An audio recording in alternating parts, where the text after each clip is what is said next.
Now, slowly, very slowly, remove your eye bands and take a moment to share what was revealed to you.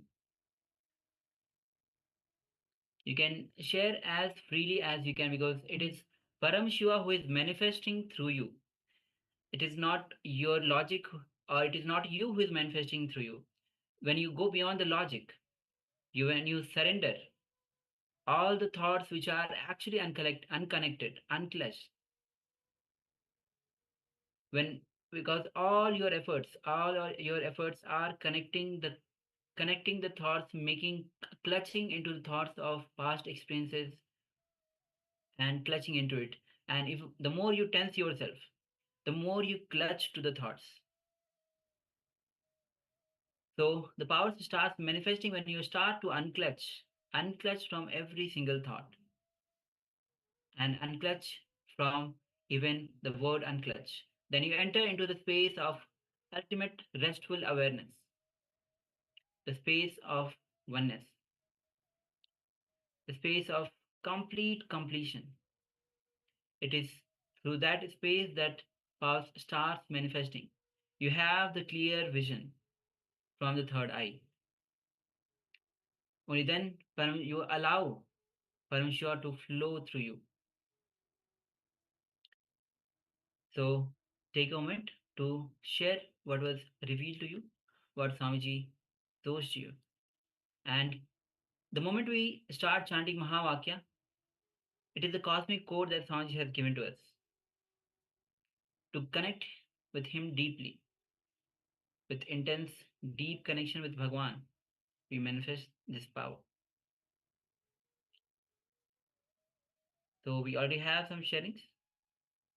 If somebody can translate for Ma Shu Weeping. Ma Rosie says a wood bridge. Okay, thank you, Ma. Thank you for sharing. Yes, requesting all participants, please share what was revealed to you in your third eye for this second round of the power manifestation, the power of third eye vision. Yes, requesting all the participants, those who have those cameras are switched off, please switch on your cameras. Yes, Ma Agamapriya translated for Mark Shuwaping. White light, water, the shape of a bridge. Yes, thank you very much to both. Yes. Ma Sri Lang, Ma Shanta Yogami, if you have taken part, please share. Ma Ananda Agurupini, Ma Chakraraj Sarupini. Okay, we have sharing from Ma Sri Lang. She says hills, grass, and stones. Great. Thank you, Ma. Thank you for sharing. Ma Weven Me, if you have taken part, please do share. Yes, we have Ma Ananda Agora Rupini that shares brown, white, green, light yellow, blue, light blue, people, animals, sunset, red, boats, rivers, and fishing nets. Yes, thank you very much for sharing, Ma. Yes. And all the participants on YouTube, you can also start sharing what was revealed to you through your third eye. In a few moments, we'll be actually projecting the image that we showed before.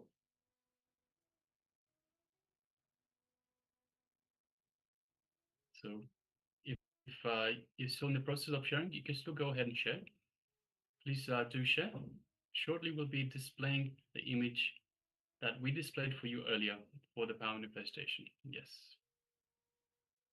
So as you can see, it is a beautiful scenery once again. It's this nice river. It's a small river, stream.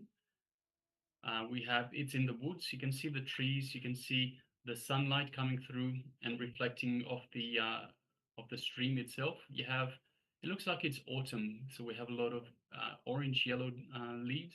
We have some green leaves in the on the other trees, but the tree that is just on the left-hand side is mostly yellow leaves. So yes. And we have also sharing from YouTube, from level 1, Rajan Babu shares flower, sea, beach, sunlight, like chair. Okay. Yes. Thank you for sharing. And we have Ma Kavita says gives a namaskaram emoji. Thank you, ma. If you have anything to share for the power manifestation, please go ahead and share, ma. Yes, we have changed. That says, I thought of yellow tulip flowers. Yes, thank you very much for sharing. So it's once again, it's not the thinking. So thinking is involving the mind. The power manifests from the space of oneness, from your connection, feeling connection with Swamiji himself. So the act of thinking involves the mind. The mind is from the ego, the false self. So please, when we get, so this is for everyone, please, when you get ready for power manifestation, make sure you clear your mind first. You unclutch from all the thoughts, unclutch from all the emotions, unclutch from all the visions, all the labels, all the incompletions that you might have. So you go into the power manifestation itself with a clear mind. So from that space, you can connect to Swamiji, and it's just the vision that will come through. Okay, so let's go through the sharings. Yes, Ma Jo Viving says white light, water, the shape of a bridge. So definitely we have the white light. It's just on the reflection on the water itself, and definitely we have the water, the shape of a bridge. If you look at the tree itself, and actually the whole covering, the over the river, it feels like the bridge. Yes, thank you, Ma. Thank you for sharing. Yes, Ma Rosie shares wood bridge. So once again, we don't have that bridge. We do have the cover of the trees themselves, and we have so we have the stream, and we have a protrusion into of land into the stream itself that might be construed as a bridge as such. But we definitely have lots of wood. We have lots of trees. It is a stream in the forest. So yes, thank you very much for sharing, Ma. Congratulations for manifesting. Yes. Mananda Aghurupi says brown, white, green, light, yellow, blue, light blue, animals, people, sunset, red, boat, rivers, fishing, nets. Oh, great. So we definitely have the trees, green, which is green, light yellow, the leaves are yellow, red, blue. We don't see blue, any blue though. Animals, though it's a forest, there might be the forest animals, maybe, but not in the picture.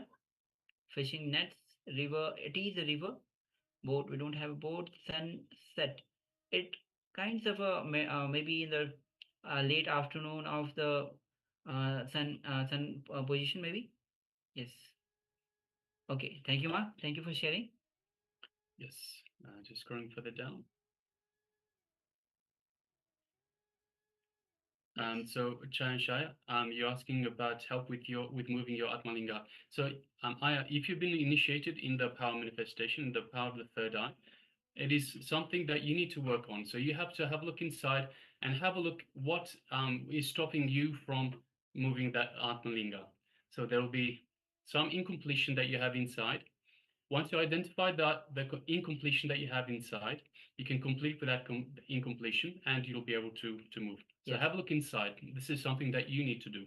Yes, and also as as you have lived so much of years in the society, that the third eye is calcified. It's polluted with the calcification. So first thing that we need to do is decalcifying, detoxifying the whole third eye through various means. If you attend the whole Paramashivoham program, go through the whole detoxification process, attend the yoga intensely, do all the completion process, do all the internalization process, receive the powerful cognitions, do the power manifestation, decalcify your third eye. Because some say that I have already initiated. What you need to do is decalcify the third eye, because so much of toxins that we have gathered from the society. So go on again and again and again, decalcify the third eye. It's important to understand there is no shortcut, Aya. There is no shortcut. You need to do the work. So you need to do work. You've been initiated into the third eye powers. You need to do the work. Yes. And also you're asking why are people getting different answers? So everyone has their own connection. Everyone is an individual. Everyone is unique. So we don't have copy and paste here. We don't have Mr. India, Miss India, copy and paste. Everyone is unique. Everyone has their own experience, their own expression, and everyone has their own connection to Paramashiva.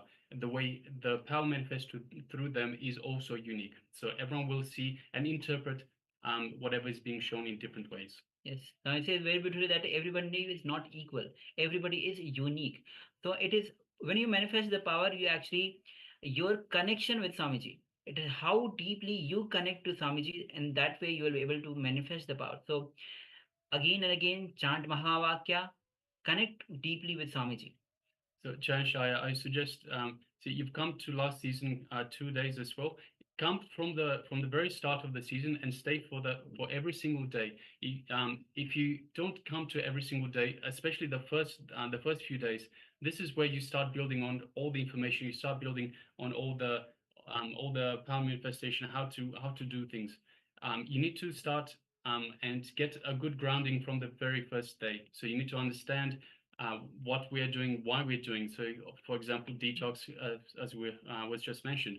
Why are we doing detox? Why are we doing yoga? Why how we running this program for you? And you have to do every bit of the program sincerely, and this is how you get benefits. Just coming now and then, as you've done. So right now you've come. I haven't seen you for this program from the start of this program. I've seen you a couple of times from the previous program. You need to come to every single program, every single bit of the program to get the full benefit. So, and especially the very start, to get the grounding, to get the base understanding for you to get the full benefit. And Swami says very first day in the Paramashivoham that give your full effort.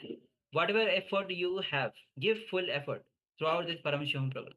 Okay, and we also have one more sharing from Ma Sweeling. She says hills, grass, and stones. So we definitely have grass, Ma, and there might be hills because it's a forest, so there might be hills, and definitely because it's a forest, so we'll have the stones. Thank you all of you for sharing. So now this is the time that we move on to the next session, which is going to be on the types of karma. Science says again, there are 3 types of karma: the Sanchita karma, Prarabdha karma, and Agami karma. Sanchita karma is the full accumulation. It's like the bank, full bank where all karmas from the many lifetimes, all the past lifetimes are there. That is the Sanchita karma. Prarabdha karma means from that Sanchita karma we take few karmas and we come back and to live, fulfill these karmas. That is Prarabdha karma. Agyama karma is the one which we actually get when we are in the body. We collect the desires, collect the karmas from by looking around by from others. That is Agami karma. So Swamiji will be getting more into depth of it. Yes, so now requesting all participants, let us once again come to the space of listening. Sit with the head, neck, and spine in a straight line.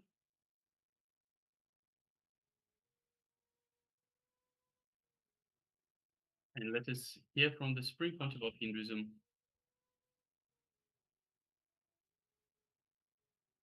on the 3 types of karma.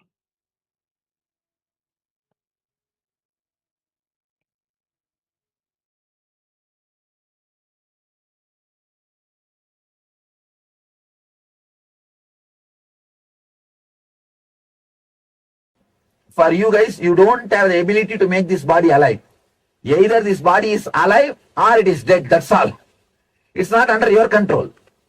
But for an enlightened person, it's under his control.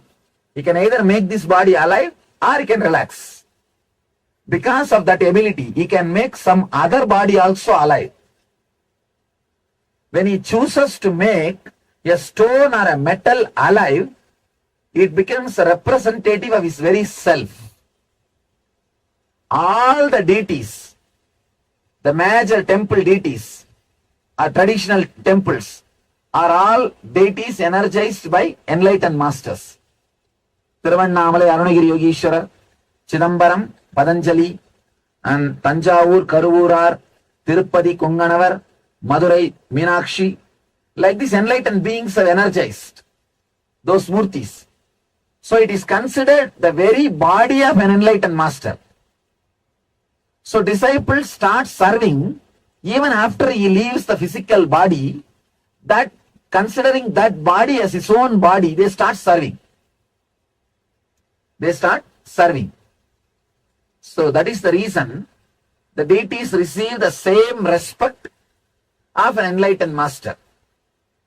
So it's like whoever is initiated by Arunagiri Yogeshwara, their generation starts doing worship in Arunachala temple. They are his disciples. They take care of the master. So that's the reason you will see whatever is done to human beings, master, same thing will be done to the deity.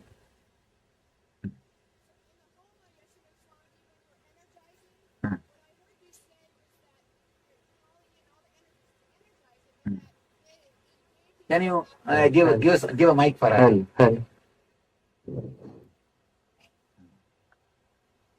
Yesterday during the Homa, what I heard you say was that in energizing the deities, that there would be an independent intelligence, that energy, your own. So if I understand you, also, when we are with the deities and serving them, they are responding to us in the same way that you could, and in the same way that Kali Devi did to Ramakrishna. Yes, same. And even after you choose to leave the body, you're still with us in those forms. Masters, even after they leave the body, they decide to stay and continuously available to disciples through the deities which they energize. That is one thing. Even during my life, my physical presence is not possible everywhere, you see. So these deities will do my work. They are my representatives. And so when you energize things for us, like padakas and whatnot, or the... Padakas are more energy center, but they will not be like an independent intelligence. But the deities will be independent intelligence. The deity takes a lot of, it's a big process. Energizing a deity is more like a giving birth. Padakas is more like a blessing. It will be energy center, like whatever information you give, it will reach me. That's all.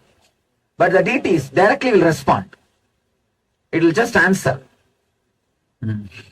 Yeah. It's much more stronger center than Padakas. Sorry, huh? I didn't understand. But thank you for bringing them all to North America. Yes. Now you got 117. 117 have already landed in Los Angeles. And just before coming to Delhi, just before coming to Himalayas, I went to Jaipur and picked up some 70 more. 70 more marble, they are also coming. So let you guys have fun. Huh? Each temple will have something like 20 to 25 murtis. All our 15 USA temple. In USA alone, we are having 15 temple. Oh, just now we increased one more, 16. In Ireland also we are building. In Texas, Florida, Orlando, Disney World. We are trying to create a spiritual Disney World.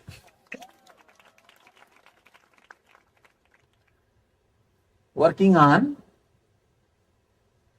getting some murtis there. They are going to have a temple there.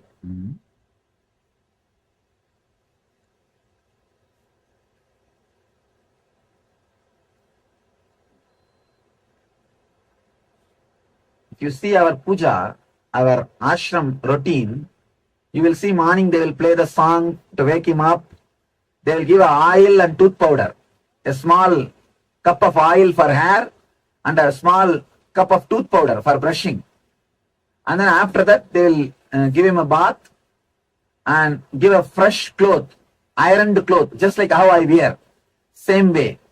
Whether Bidadi or Ohio or Hyderabad, all our temples, you will see the same routine. Or Los Angeles, same routine. Then they will give puja, food, evening aarti. The 5-time puja will go on. Night they will again put them in bed and fan for 10 minutes. You see, this all does not add anything to him. It adds to us. Living with God. Practicing the presence of God. Practicing the presence of the Master is puja. It's nothing but every day remembering. See, yesterday I was telling about this click and initiations. If you decide to remind yourself every day all the clicks which happened in you, that is what becomes the ritual. Everything they do in Aarti, everything is connected to one click. So when you do that, you remember and you raise yourself to that mood. Whenever some serious low mood or depression is happening in you, if the right click is reminded, that's a great service done to you. Because the moment you remember what will happen, you will come out. You will just come out and out. I'll today explain about this. How this karma and rituals are directly connected. How our prarabdha, agamya, sanchita karmas and rituals are connected. I'll explain.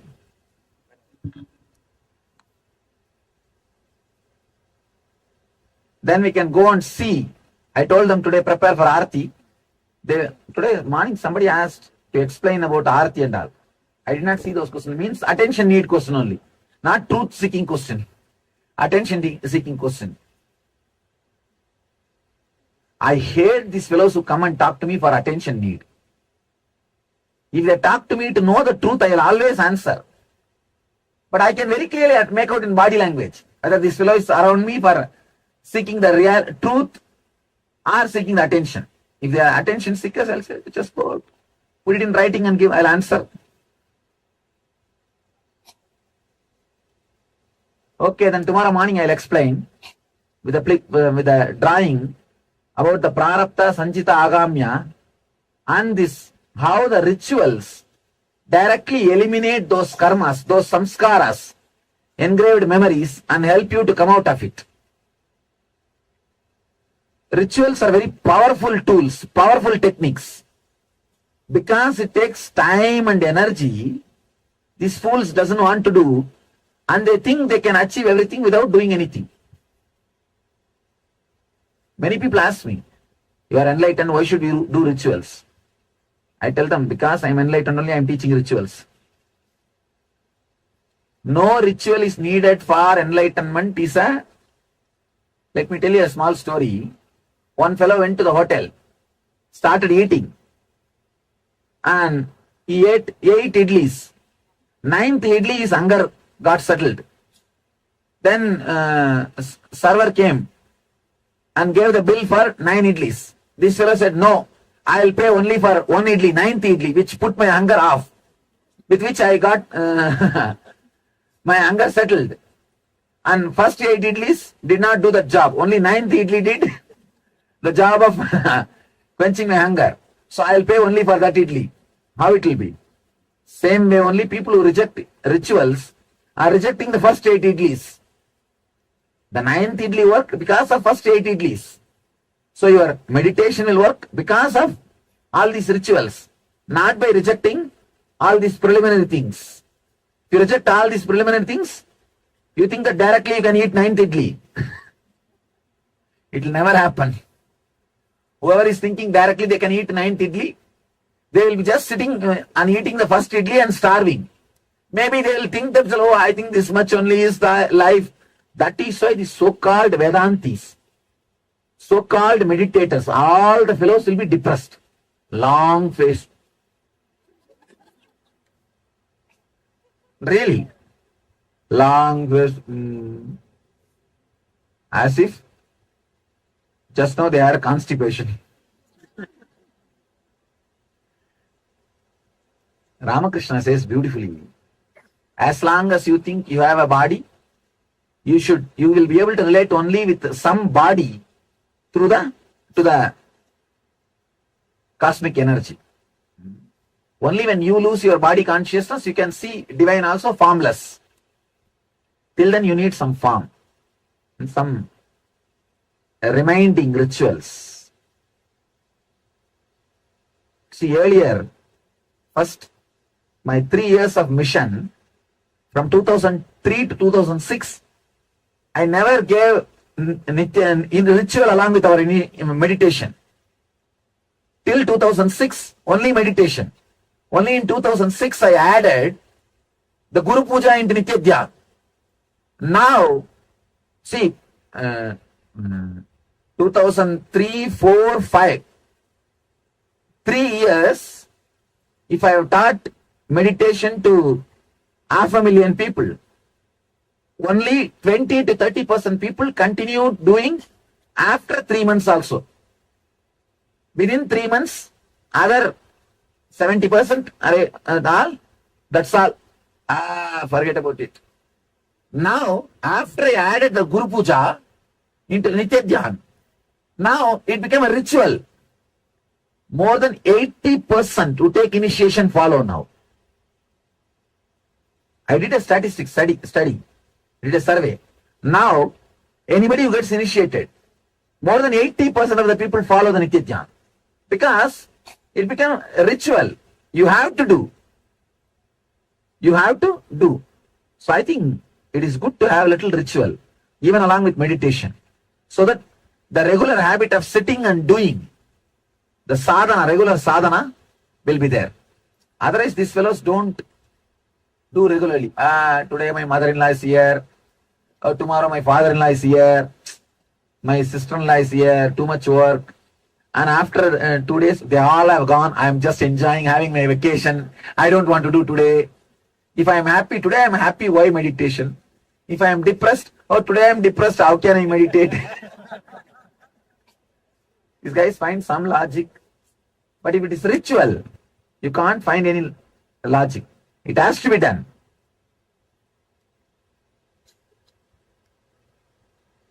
That's why I added little rituals.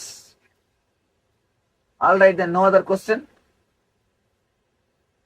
We can go and see the Aarti. Of course, after tomorrow's explanation, if you guys see the Aarti and if I explain, it will be much more clean, much more, you will be able to understand much more deeply than now, because that chart will give you a very logical explanation how the Prarabdha Agamya Sanjita is directly touched by the rituals. You have someone to see.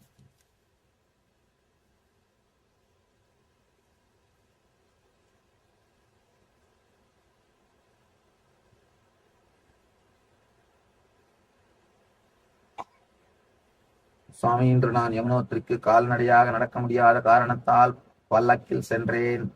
இது என் மனதை மிகவும் வேதனையாக்கியது. சுவாமி, பலர் இப்படி செல்வது புண்ணியமில்லை என்றார்கள். இது எந்த அளவுக்கு உண்மை? தயவு செய்து இதற்கான விளக்கத்தை எனக்கு விளக்குமாறு தாழ்மையுடன் கேட்டுக்கொள்கிறேன். A Tamil question, she is telling, I went in Palki, people are telling it is not punya, what to do?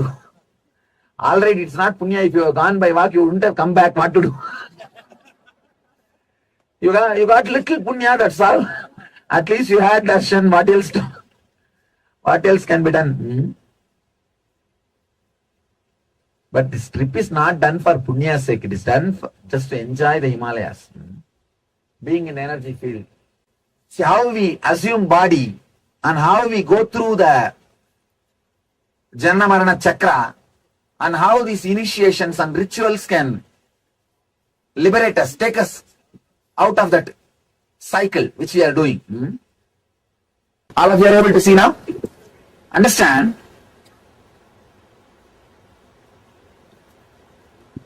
Basically, you have 3 layers of karma.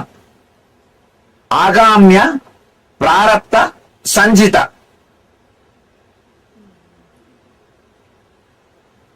Sanjita is the karma which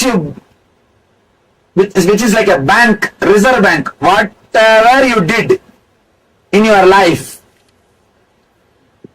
see, not only in this body, you have taken millions of bodies. In millions of bodies, whatever you learnt, you did, all those engrams put together is called Sanjita. They use the word even Samuchita. That's also one more Sanskrit word they use, Sanjita. All of you are able to see? A little big I should write. Okay? Then, next, Prarabdha. Prarabdha means, from this bank, you collect little bit and create your body and decide to enjoy all those karmas in this body. Hey, apne. This is prarabdha.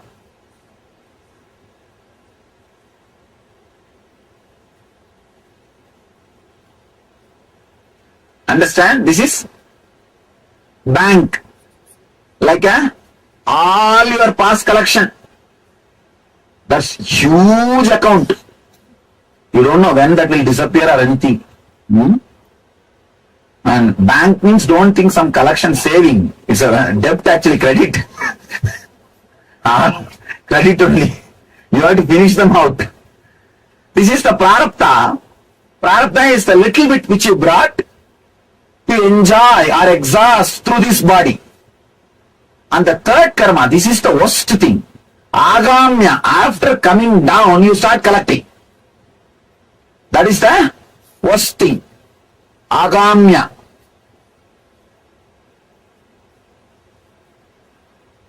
This is the past. This is present, which you are exhausting.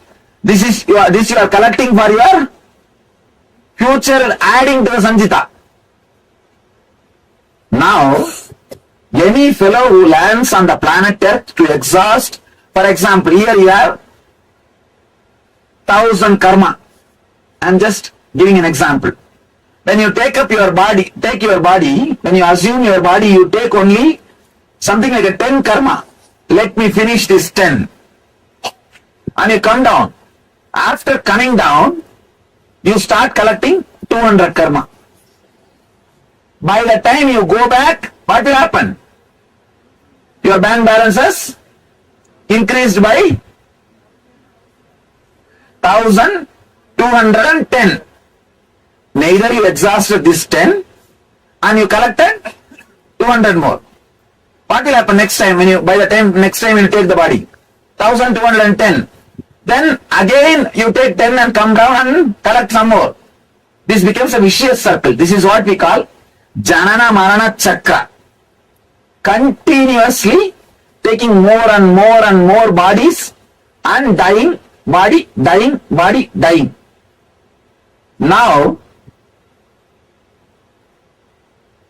this prarabdha 10 karmas, while you are living, exhausting these 10 karmas, if somebody gives you the knowledge, you are not the body, you are not the mind, this karmas influencing you, the influence of these karmas over you will start coming down. Understand? For example, in this 10 karma which you brought when you took the body, I don't sleep. I'm talking something very important. There's a Tamil song, Palliyila Tungiyavan, Kalviyidandan. There's a Tamil song, if you sleep in the school, you will lose knowledge. Now if you sleep here, you will lose the whole thing. I'm giving you I can say these are all the business secrets. Or how the world runs, how the cosmos works. These are all those secrets. So listen properly and someday it will enrich your life. Don't miss it.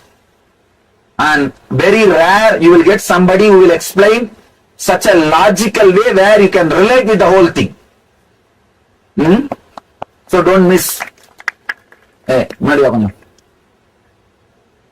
See, this 10 prarabdha, for example, in this 10 prarabdha karma, if you have 3 karma which will put you in depression, means 3 samskara, 3 engram which will put you in depression. 3 engram, depression engram, we can say D, depression engram. Whenever the 3 engrams put you in depression, if you learned how to come out, this 3 will start losing its power over you. It means what? In the 10, 3 has become less. 3 has become less. Whenever you reduce the influence of prarabdha on you, you are accumulating new karma. Agamya will come down. How you know? These three karmas have got, these three some engrams have got power over you to put you in depression. See, these three engram, if they have the power to put you in depression, if you continue, if you obey those engrams and fall in depression, these three will not be just three, they will become 10. That 7 only is called agamya. You understand? So whenever you cooperate with prarabdha, you collect agamya. Whenever the prarabdha loses its influence over you, you stop collecting agamya. So when this influence, this 10 engram influence over you stops, means the agamya collection will stop. Bringing you back to the joy or the pure inner space, the unwavering, undisturbed inner space, not only reduces prarabdha's influence over you, stops the number of engrams getting collected as agamya. Is there any doubt? If you have any doubt, put it as a question, I'll answer. Today we will just grind this idea, this one idea. This one idea will churn in your head or drill in your head. This one idea. Initiation means the ideas, knowledge which brings you out of these depressive thoughts. Which brings you out of the depressive thoughts means the knowledge which brings you out of the influence of these 10 thoughts. Prarabdha is what we call initiation. Click. Puja is nothing but remembering all the clicks which happen to you every day at least once, so that it will come up whenever you have a problem. See, for example, 20 or 30 clicks would have happened to you in NSV. In that 4 days, maybe some 20-30 clicks or even 100 click would have happened. For next 3 months, you will remember 80 of them. After 6 months, 60. After 1 year, it's okay, this Bangalore Swami has no other work. Leave it. After NSB Energy Darshan, they will tell you, you are God. You landed on the planet Earth to save us. All these big statements they will give. After 1 year, everything will disappear. The reason, because those clicks have been forgotten. The teachings which is given, see, when a master teaches, it is not even a teaching, it is a powerful experience. When you don't use them, when you don't again and again use those shastras, not only the shastras loses its power, you will not be able to even remember them again. That is the important thing. See, for example, you have this cart. If you don't use this cart for 2 years, it's not that this cart will disappear. After 2 years, you can get this cart and you can use it. But the knowledge given to you, the initiations given to you, if you don't use them for 2 years, don't think it will be sitting in your bedroom. No, it will disappear. So how to every day remind? All the click happened. Every day sitting and reminding all the clicks which happened in us is puja. Because in puja, just the Manasa Puja mantra, how many of you know that Manasa Puja mantra? Just the Manasa Puja mantra will remind you all the clicks. All the clicks, because sorry, one item explain all the Manasa Puja mantra, Kritbadmamasanam Dadyat, my heart is the seat for you, means it has to be clean. Otherwise you think I will come and sit. No. Sahasrara Achyutamritaihi Bhadyam Saranayor Dadyat means Sahasrara Amrita means what? Out of gratitude, when you overflow, you will have a deep sweet taste in your tongue, in your throat. How many of you have felt? In energy darshan you can feel that. In energy darshans you can see suddenly the whole space will become so sweet. That is what is Sahasrara Amrita. The Amrita comes down from a Sahasrara when you are feeling fulfilled, so joyful, your whole throat will be filled with a Sahasrara Amrita. That Amrita, that nectar is the Bhadya, means the water to wash the feet. Means when you sit in the puja, every day you remember the energy darshan experience and you bring yourself back to that experience. If you don't have that sweet taste in the throat, you can't do puja. Means you are telling a lie sitting in front of my statue. If you only have a real that feeling again, then only then you are authorized to use the word Sahasrara Achyutamritaihi Bhadyam Saranayor Dadyat Manastu Argyam Nivedayet means the end of the NSP, you throw all the samskaras into the fire. That's what is your manas, mind. You throw everything. Now you are remembering, yes, how I throw everything there. Now I am throwing everything at your feet. Manastu Argyam Nivedayet. Argyam means offering. I am offering. Tena Amritena Chamaniyam. With that same ecstatic nectar, I do the Abhisheka for you. Means now you have to come back to that energization experience, that joy, that ecstasy. You have to come back. So this every step of this mantra reminds you and brings you back to that click, that initiation experience which happened in you. Every day, whether you want or not, you remember the initiation experience, the click which happened with the master. So, ritual brings you back to the pure consciousness. So, this 10 engrams loses its power over you. When this 10 loses its power over you, this 200 collection stops. When the collection stops and when the 10 loses its power over you, naturally, the person who brings you back to the superconscious again and again, master, he appears when you leave the body and burns this sanjita. He appears and burns this sanjita. Understand? You can't do anything directly with sanjita. For sanjita, only Guru Kripa can do. Only Master's grace can do. For example, if your child sits and tries very hard to build a small home, what will you do? You'll say, all right, don't bother, I myself will build and give you. When a disciple sincerely works to remove the prarabdha and agamya, the Guru's grace happens. You see, Guru's grace is not just dependent on me. Understand? Anybody who does sincerely sadhana or meditation, in spite of me, the grace has to land on you. It is not even dependent on me. Let me be very clear.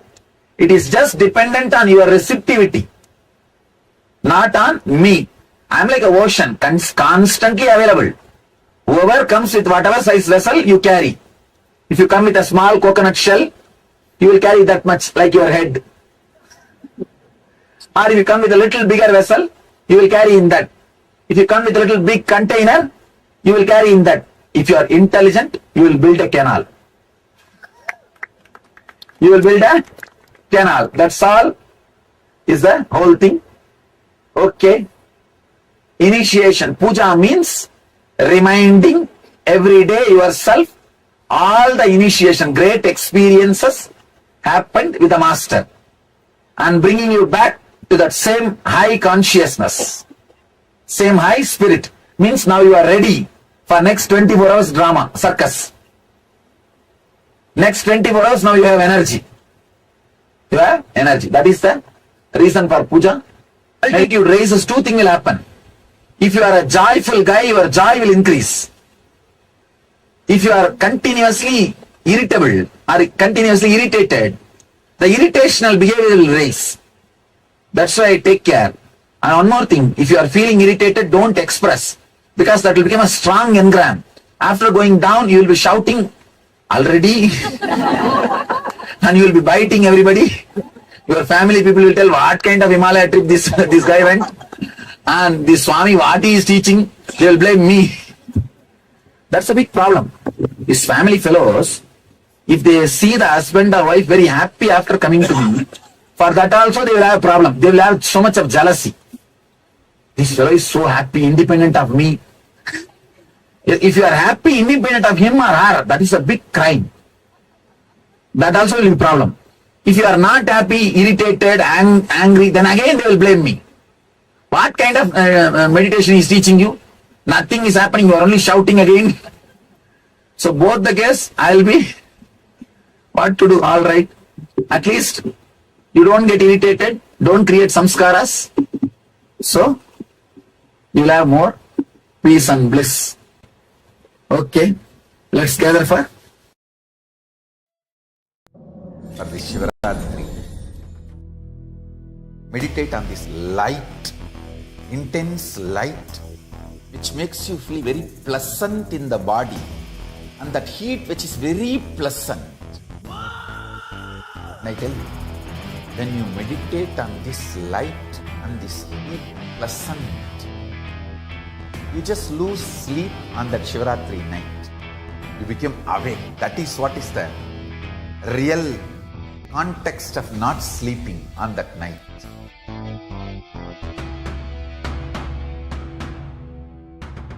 வான்வரையிலும் வளர்ந்த ஜோதி ரூபனே, தேன் சுவை தரும் தமிழின் தலைவனே, மான்மழுவினை ஏந்தி நிற்கும் ஐயனே, கைலாசம் தந்த நித்யானந்தனே. நித்யானந்தம் நித்யானந்தம் அண்ணாமலையே சிவரூபமாய் வீற்றிருக்கும் குரு நித்யானந்தமே. நித்யானந்தம் நித்யானந்தம் அண்ணாமலையே சிவரூபமாய் வீற்றிருக்கும் குரு நித்யானந்தமே. நித்யானந்தம் நித்யானந்தம் அண்ணாமலையே சிவரூபமாய் வீற்றிருக்கும் குரு நித்யானந்தமே. Yes, Nityananda, all of you. So we just received the revelation by Swamiji on types of karma. How we all of us have the starting from the Sanchita karma, which is a collection of, or the bank of karma, starting from the very first birth that we have taken till now, everything. That is a huge collection. Swami says we don't know when it will get over. Then comes the Prarabdha karma. So when we take birth, out of that Sanchita karma, Swamiji gives an example of, Swamiji gives, okay, we have one, okay, we have one question from Sri Nitin Lingodhan. What is Shivaratri? Okay. When is Shivaratri? Yes. So when is Shivaratri is on? Okay, we'll confirm the date. Yeah, we'll confirm the date and let you know. And of course, the celebration for Shivaratri is happening. And as you saw the promo or the video where Swamiji was explaining about the Shivaratri, this is the time when we whole night will be not be sleeping, but we will be awake, so that that is a night when our Kundalini will be at its peak. So our Kundalini raises, and there's a high potential, high chance that we are established in that consciousness. So, and also we have lots of celebration on the Shivaratri happening, and we have lots of offering, we have lots of sevas happening on Shivaratri.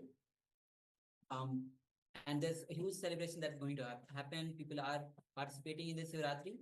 So, Sri Lingodvanaya, if you want to become a part of Shivaratri, if you want to offer your gratitude to Swamiji, will be reach out to us. We'll be giving you further details. And also, we'd like to welcome all of you for this Paramashivoham program, Nityanandam Lingodvanaya, and we also have Ling Du Nityanandama, and all the participants on the YouTube. Welcome. So, Prarabdha karma. Prarabdha karma is, as Swamiji says, that out of the Sanchita karma, before taking birth, we decide to take few part of that Sanchita karma and decide and take birth to exhaust that karma. That is called as Prarabdha karma. And next is Agame karma, means after taking birth, we collect more karma. So it's a credit. We bring more karmas into the account by watching the world, watching others. We gather more karmas instead of exhausting the karmas. We gather more karmas. That is the Agame karma.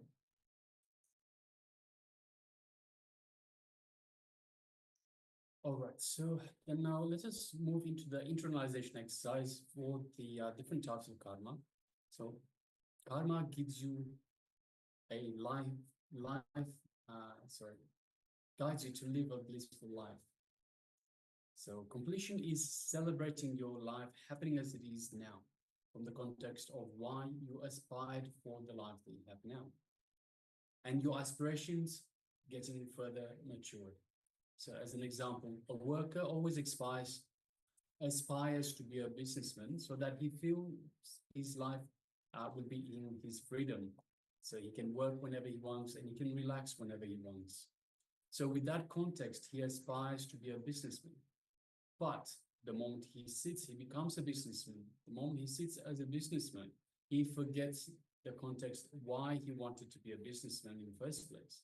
And his greed makes him forget he can take off any time for holidays whenever he wants.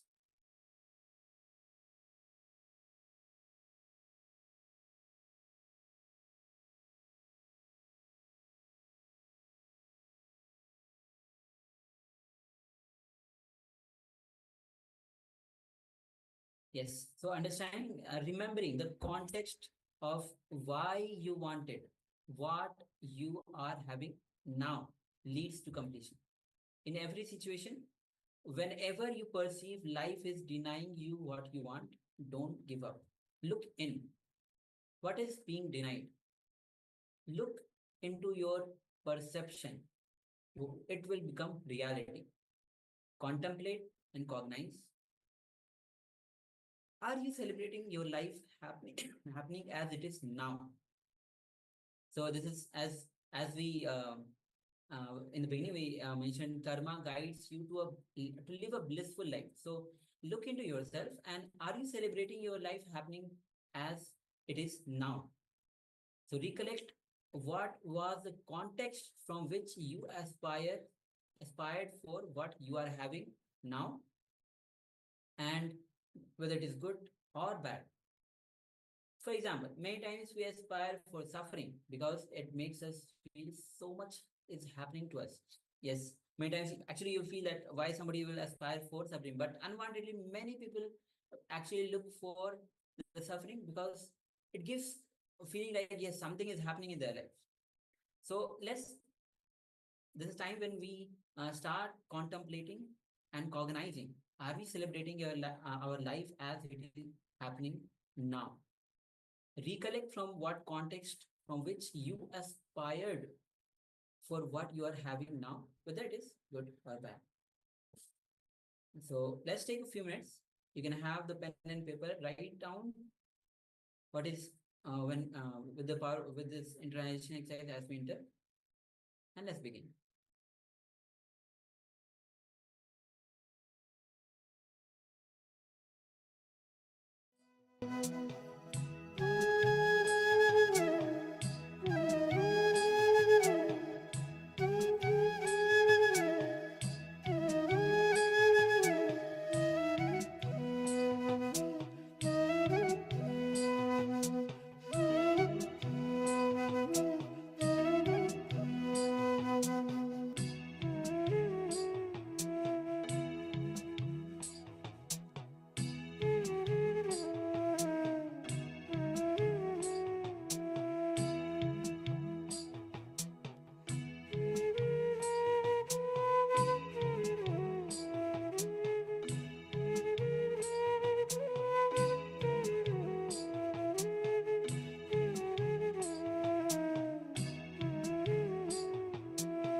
Is that all of you? So now you can relax from this intranation exercise. Great. So yes. So now we'll be entering into our next revelation by Swamiji on karma. See, understand that karma is the widely used word, and people have interpreted the karma itself in their own ways. And in many parts of the world, karma is like daily word, but there's so much of misconception associated with this word karma. And to the whole session, the Swamiji will be revealing on karma the deeper truths of karma. And not only about the karma, how to break free from the karma. So this is the time, this is the right time when this is the right place where you're in. So invite your friends and families and tell them the truths that Swamiji is revealing. This is the time when Swamiji says very beautifully, live with the cosmic truth. So invite your friends and families so that they can start living with the truth, not with the delusion. So now we are about to enter into the revelation with Swamiji on what is karma. Understanding what is karma liberates us intellectually also so much of ideas, concepts that we carry, the wrong ideas, the wrong concepts that we carry will get liberated. And ultimately, when the powerful cognitions get clicked in, a transformation happens. So let's come to the space of listening as we enter into this revelation of Swami.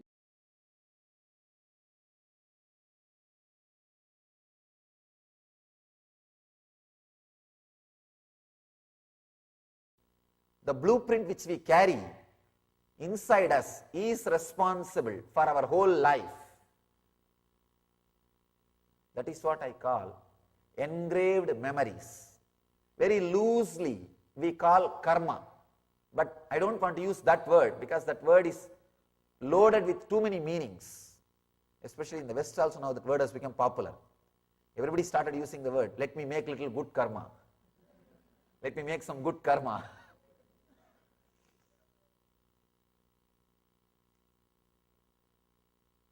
Engraved memory, samskara is the right word I wanted to use. That is the reason for our uniqueness. If you understand you are unique and look into your samskaras, please understand, as long as you think you are same, all are equal, we will be continuously fighting with others. You will be continuously fighting with others. Naturally, you will ask, when you see any person, we are all equal. Why should you have this? Why not me? Why should you have this? Why not me? Why should I have this? Why not you? Either health or wealth or relationship, name and fame, in everything you will start comparing and the fight will be going on. But if you understand you are unique, suddenly you start looking inside. You start looking your samskaras, your engrams. Person who thinks everybody is equal starts looking outer world to make everything equal, which never happens. Which never happens. Even after death, it will never be equal. Maybe even after death, things will never be equal, because the cremation going to be in different places, different way. This country you have insurance also for that. Different casket, different way of cremation. And even I heard that there are premium plats available. The mountain view plats where you can rest forever. Anyhow, even after death, things are not going to become equal. So we will be constantly looking in the outer world and fighting. But if you understand we are unique, then you start looking inside. Why I am unique? Why I am the way in which I am? Why I am who I am? Why I am what I am? You start looking inside. Then naturally, the looking inside gives you the knowledge about the blueprint you are carrying. The blueprint you are carrying, the knowledge about the blueprint you are carrying is what I call ultimate knowledge. Please understand. Person who has a knowledge about the blueprint which he is carrying will never suffer. That is the end of the sufferings. In the Vedic tradition, we have something called Salokya Mukti, means living in the world where the God is, almost like a heaven, the heaven concept. In the heaven, there is no suffering. You may have body, you will live like everybody else.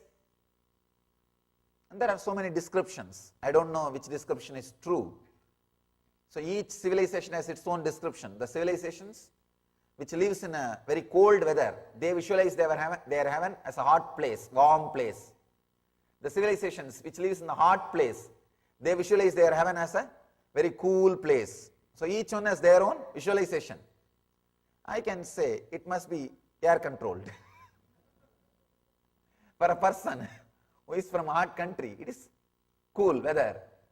For a person who is from cool place, it's a warm weather. Anyhow, they may have body, they will have everything, but no suffering. Please understand. I want you to know one truth. This is not a fantasy. This is not a fantasy. Patanjali is not a person to promote fantasies. He's a great scientist. When he says there is some solid truth behind it. See, if the same thing is said by Vyasa, I wouldn't have accepted. Because Vyasa writes all kinds of mythological stories. He goes on explaining so many Puranas, so many stories.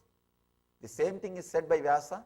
I may not have said it is a fact. I would have said it may be truth, but not fact. There is a difference between the two. Truth is told to raise your consciousness.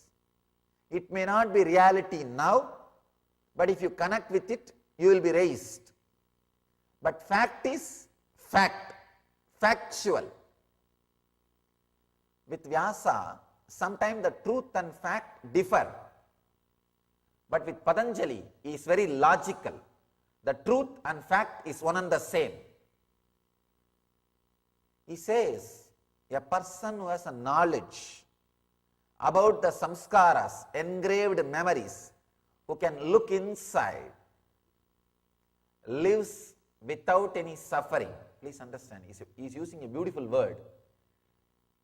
He takes birth only due to the seeds of desires that are latent. You will have the body. See, if you understand all the samskaras you carry, if you look inside and understand your uniqueness, suddenly you will see you will not have any suffering. You will be living only with the latent desires. See, life lived just to fulfill the desires will never have suffering. Life lived with fear-based samskaras will have suffering. He says, Patanjali says, there is a life possible only with desire, without fear. You need to understand this. We know the life which is fear and greed. You have a greed, and if that greed is not fulfilled, or if you are afraid it may not be fulfilled, you have a fear. Even if it is fulfilled, you have a fear. It may not stay with you forever. You have a fear. So you understand a mental setup with fear and greed. But Patanjali says there is a mental setup possible just based on desires. It will be fulfilled.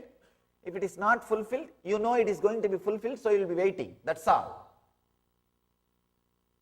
See, the fear comes into play if there is a time limit. For example, you want to have such and such a kind of a food. So naturally, what will you think? I should have before I die. So when you are not getting the food this moment, constantly you will have fear. Before I get the food, if I die, what will happen? I should get the food before I die. So naturally, the network of your mind, software of your mind is written with fear and greed, intertwined. Fear and greed of the binary of your inner software. 0, 1, 0, 1, 0, 1, 0, 1. Fear, greed, fear, greed, fear, greed, fear, greed. But Patanjali says, by understanding your samskaras, you can live without fear. What is that understanding? Please understand. He doesn't have to tell a lie. He has no vested interest. He is a much more authentic scientist than any scientist, because even scientists are funded by some corporations or some people who have vested interests.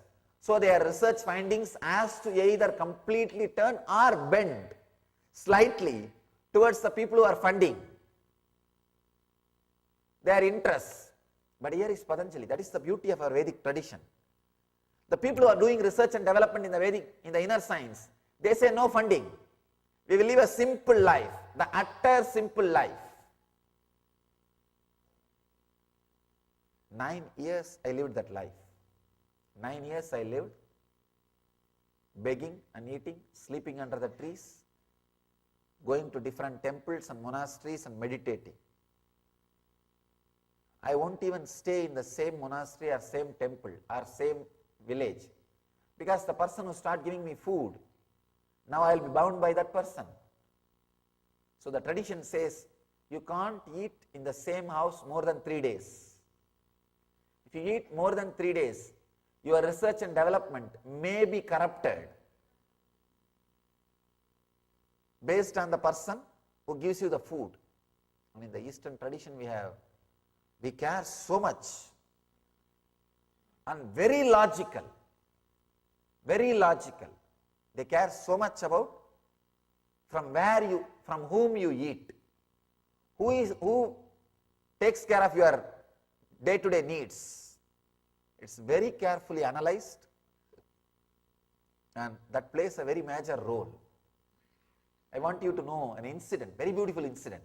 In Mahabharata, if you know the Mahabharata story, you can enjoy what I am saying.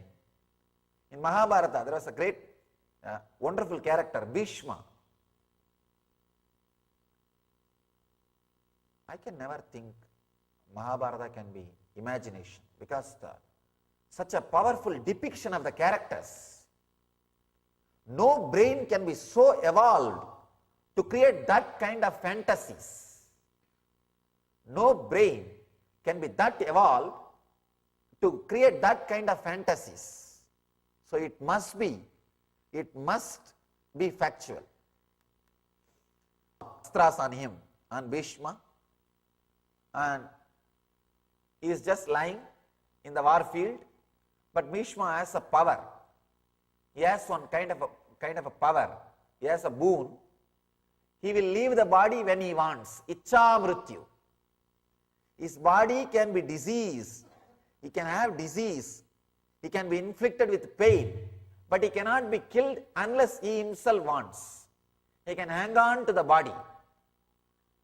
So, even though he is almost dead, he was not even able to move his hands. He was keeping his body, he was keeping his life to die at the right time. In the Vedic tradition, we believe the last moment of your death, last moment, the time and the thought, the consciousness, the mood with which you are leaving the body, both play a major role in your next birth or enlightenment. It plays a major role. So Bhishma is just waiting for the right time. He is waiting for the Uttarayana, when the sun moves towards the north. He is waiting for that period to leave the body. But all the war is over. Dharma won the war, Dharmaraja. Now they are going to be coronated. They are going to sit in the throne. They wanted to take the blessings of Bhishma because he is the grandfather. All of them, all the Pancha-Pandavas, Draupadi and Krishna, all of them are going and touching the feet of Bhishma, asking him to bless that they will rule the country blissfully. They will run the kingdom. Bhishma blesses, not only he blesses, he gives beautiful set of teachings, amazing teachings, how to run a kingdom. I can say the depth he looks, it's a textbook for politicians. Textbook for politicians. If you want to know about Vedic politics, how a politics is done with a Vedic mind, with a Vedic understanding, in Vedic civilization, read that book. He gives a beautiful set of teachings, how that idea of protecting and serving is very beautifully expanded. He gives amazing teachings. Once the teachings are given, Draupadi just laughs in a very disrespectful way, in a very careless way. She just laughs, giggles. Nobody was able to understand why she is giggling. Bhishma just looks and says, "My dear daughter, I can understand. I can understand why you are laughing." Then suddenly Draupadi realized that she disrespected Bhishma. She wipes her tears and says, "Father, you know why I laughed. I wanted to really ask you. I want to tell you. You know so much about Dharma, so much about what is right and what is wrong. But how did you keep quiet when I was abused, when they were pulling my cloth in front of you in the court?" In the court of Duryodhana, Draupadi was abused. They were pulling her clothes, trying to make her naked in the court. The villain, Duschadana, was trying to pull her clothes. So she asks, "How you are able to keep quiet? What happened to all your dharma which you are talking now?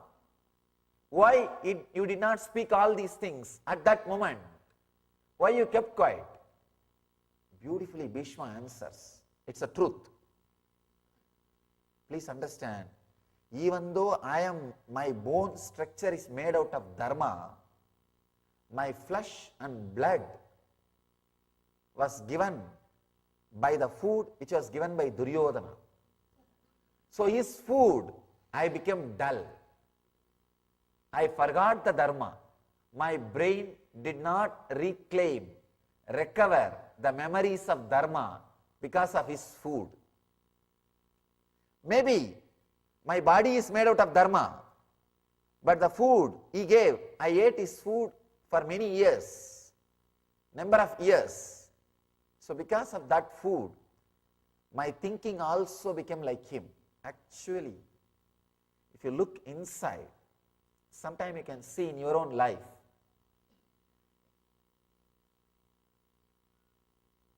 For example, if you are a top level administrator of some company, if you are heavily paid by your boss and you are an inner circle of your boss, you can see very clearly, even though it is not dharma, it is not right, you don't feel disturbed at all to think in the way or the language of your boss.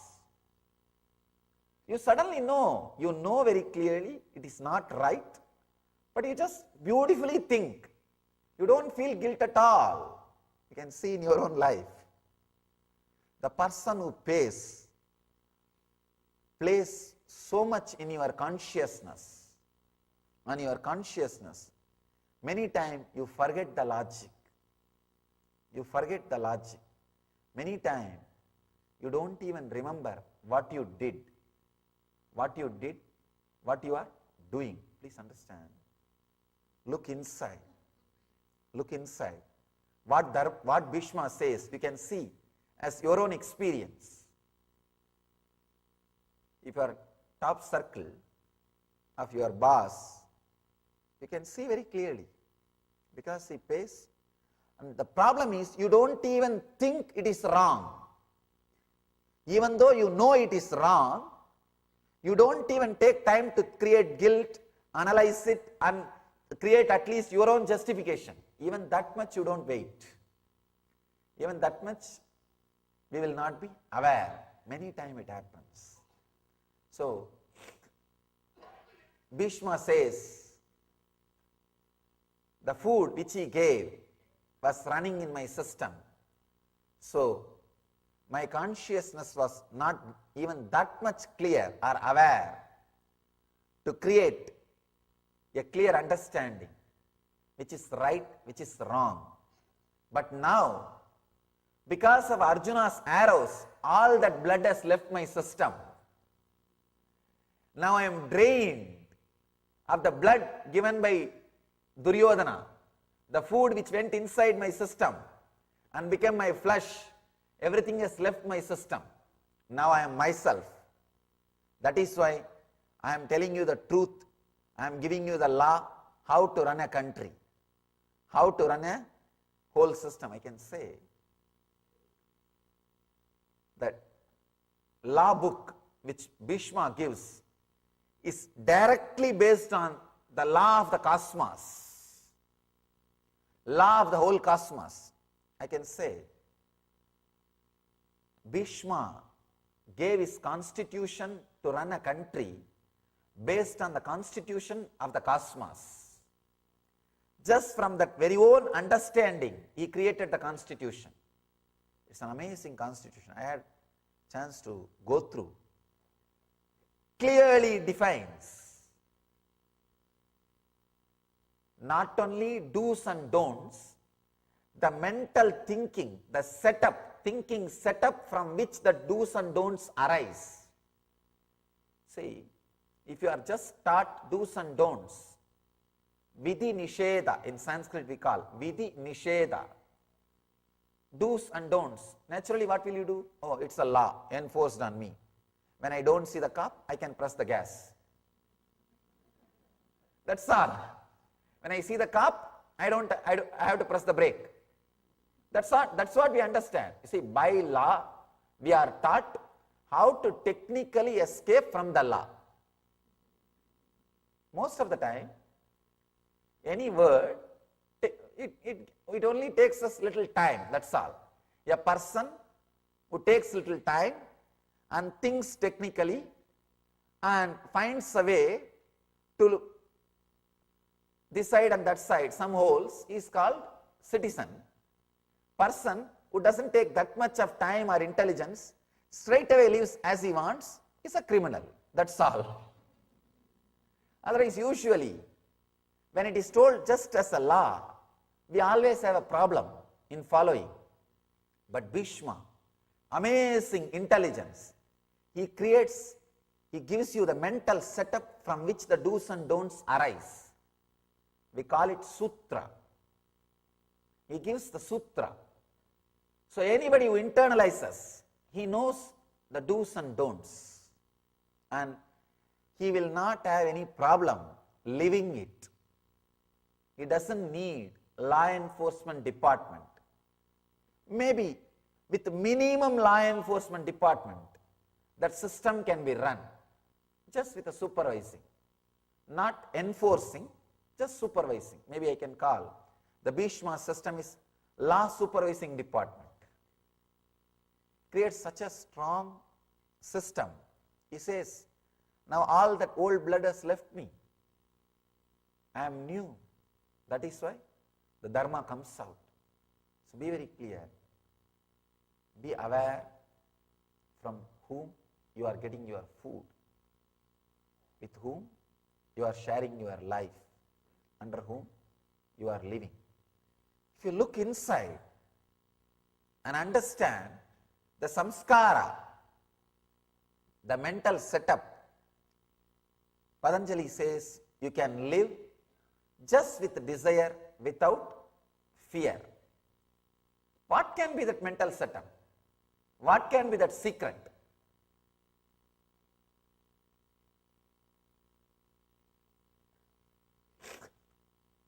He says,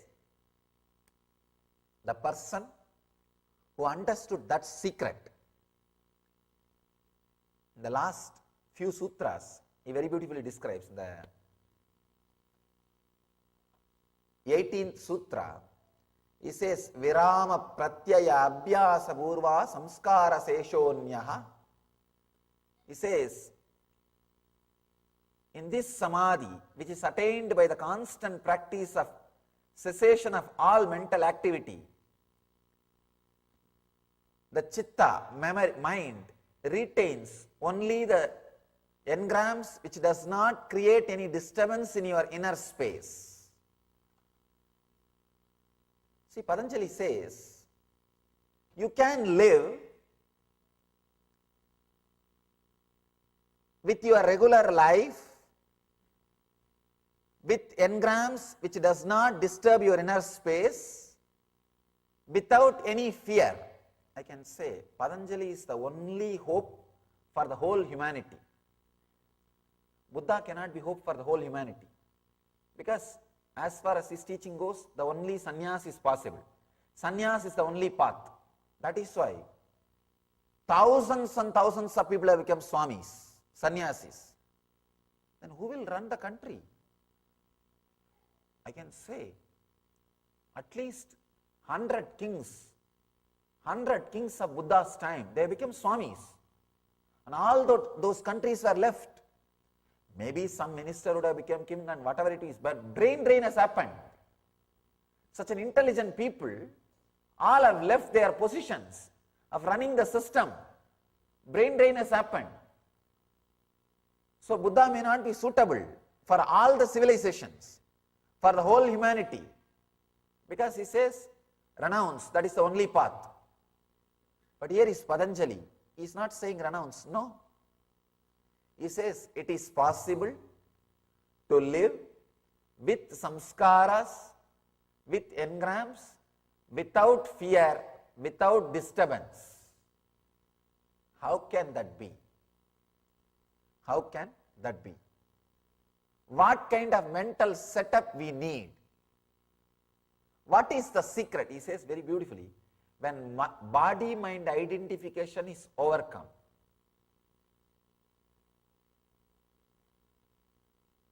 it's a kind of a unique logic.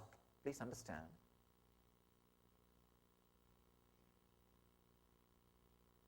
If you understand few secrets of this Patanjali Yoga Sutra, a unique kind of a mind gets developed. A kind of a mind gets developed. That mind, living with that mind itself is an amazing freedom. I have seen sometime people almost behave so illogically. That's what Patanjali beautifully says. In the earlier sutras he says, having thoughts is not thinking. Having thoughts is not thinking. Just when I was walking now, some of the devotees were talking with me and I was walking. Suddenly one lady came and fell at my feet in the front. It was naturally anybody while they are walking, if you fall at their feet, what it is? Surely it is not devotion. It's almost like gorilla attack.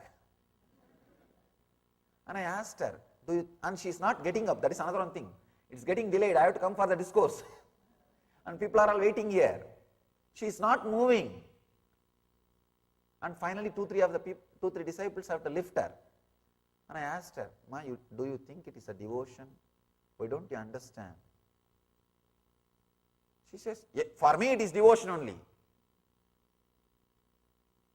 I just asked, don't you think just if I tumble down, what will happen? She said, no, you are God, you can't tumble down. Two things. I am not saying yes or no, whatever our belief is our belief. I don't want to hurt her by saying yes or no or all those things. The logic, you see, as per our logic, if I am God, she doesn't have to come and jump on me. Standing there, if you pray, that's enough. I'll hear whatever you want to tell. I would have heard. See, you should be in any one logic. Either you should accept a logic, I am a good person who knows little spirituality, a guru. Or her logic. See, I am playing from the logic that I am a guru, that's all. She is trying to play from the logic that I am God. Even in that logic, if she is very clear, she doesn't need to jump and catch. She doesn't need to harass me for 15 minutes. It is not needed. If she thinks, even as per her idea, if I am God, then stand in one corner and your prayers will be naturally heard. I may not hear, but your trust that I am God, that trust itself will connect you with the divine. Whom you trust is not important. The very trust is powerful enough to liberate you. Many times people come and tell me, Swamiji, I am seeing Vibhuti coming out of your photograph, Kumkum coming out of your photograph. I tell them, oh, that's nice. I think I can also have one photograph in my room. I can get Vibhuti from that. Because I don't get from my photograph, I get it only from my cup. And I tell them, surely I am not involved. Your trust with the Master is intelligent enough to connect you with the cosmos. And that expresses different miracles. I am not involved. I am not going to every house and putting little vibhuti out of photograph, giving little kumkum out of photograph. No. I neither have will nor have ego to do all that job. That is different. I am not involved. Your trust. But at least be clear in that logic. She is neither clear in that logic, and not only that, she became I could see very clearly. She became so arrogant, and her whole behavior and the whole thing, it's almost like she is fighting. You are God, you can't fall. I said, I am not hurting your sentiment or devotion. Understand, after all, I have a human body. And I am walking. And I am walking on the ground. On the ground. When I am walking on the ground, the logics of the ground applies to me. Logics of the ground applies to me. See, just because you believe, the logics of the ground is not going to change. Sometimes people have their own logic and very funny things. Another one guy in South India, when I was giving darshan, he has bitten my feet. I asked him, why did you do that? No, Swamiji, I read in a book, if an enlightened master remembers you, it is good for you.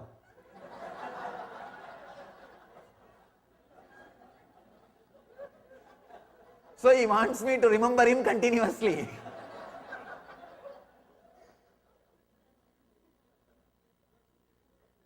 Now what all funny things goes on? People have their own logic. Having a straight logic, the honest logic, which connects you with the cosmos. Finally, I can neither shout at that person nor advise that person, because finally I just walked away and I said, all right, be blissful, and I came out. I couldn't tell her anything. What to do? Because I have to, it's a very difficult game. I have to accept what she calls as devotion, and I have to be polite because she calls me as God. Actually, they will create their own throne and they will put me there, and they will try their best to fix me there, and they will have their own ideas. If that does not match, they themselves will dethrone. It's a big fun.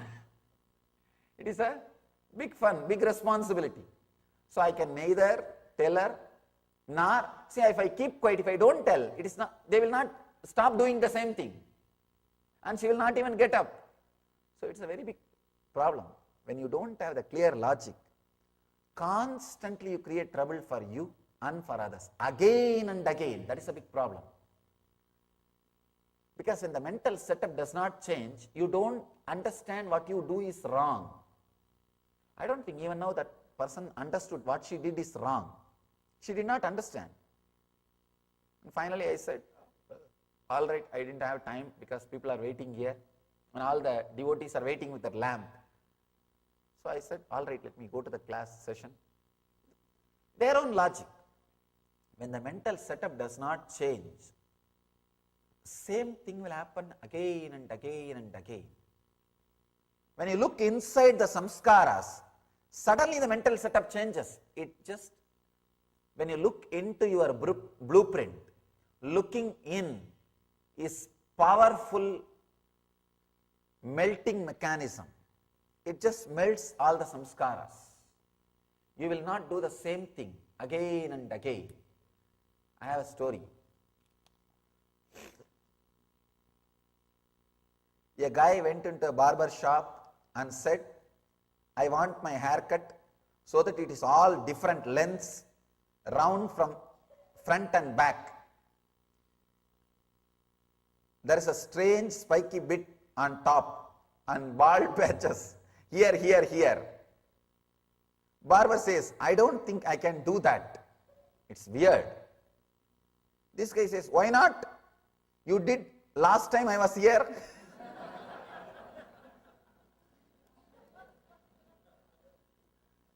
Sometime you do the same thing again and again. Even though you think you can't, you do the same thing again and again. The logic, the mental setup. Patanjali says, look inside. Look inside. Suddenly, the logic changes. You can live without fear, just with purely desires. See, whenever your fear attacks you, you are in hell. Whenever your desire attacks you, you are in heaven.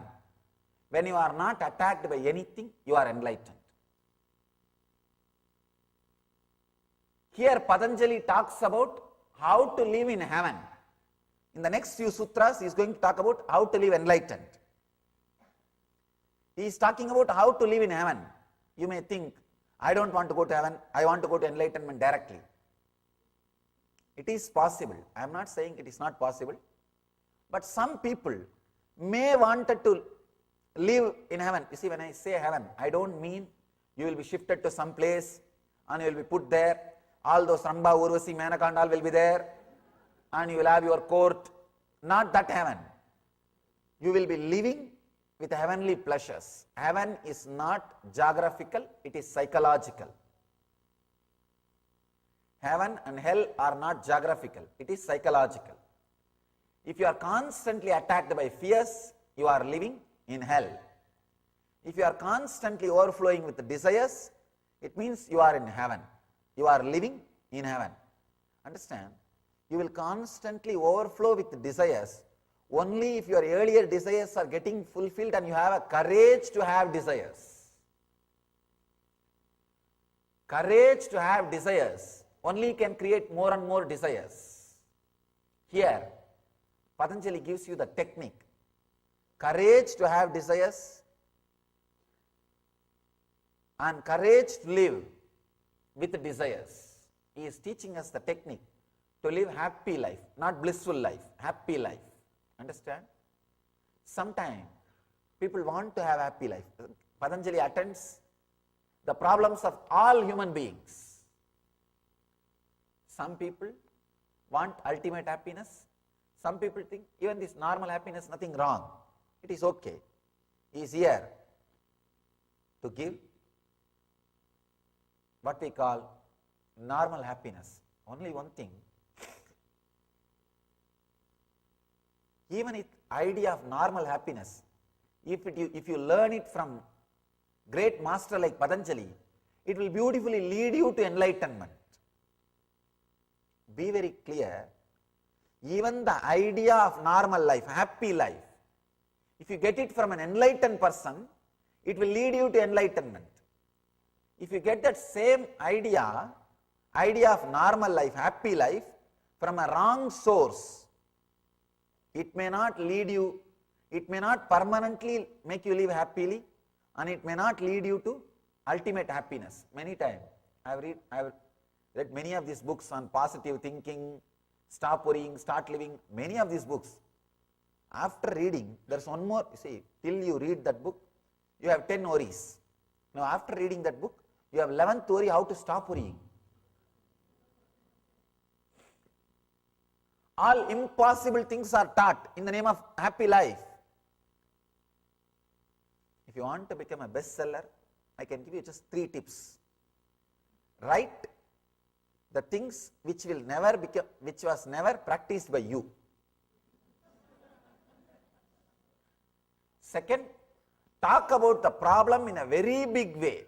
People should feel. See, when people read somebody else having the same problem, they feel a kind of a consoled.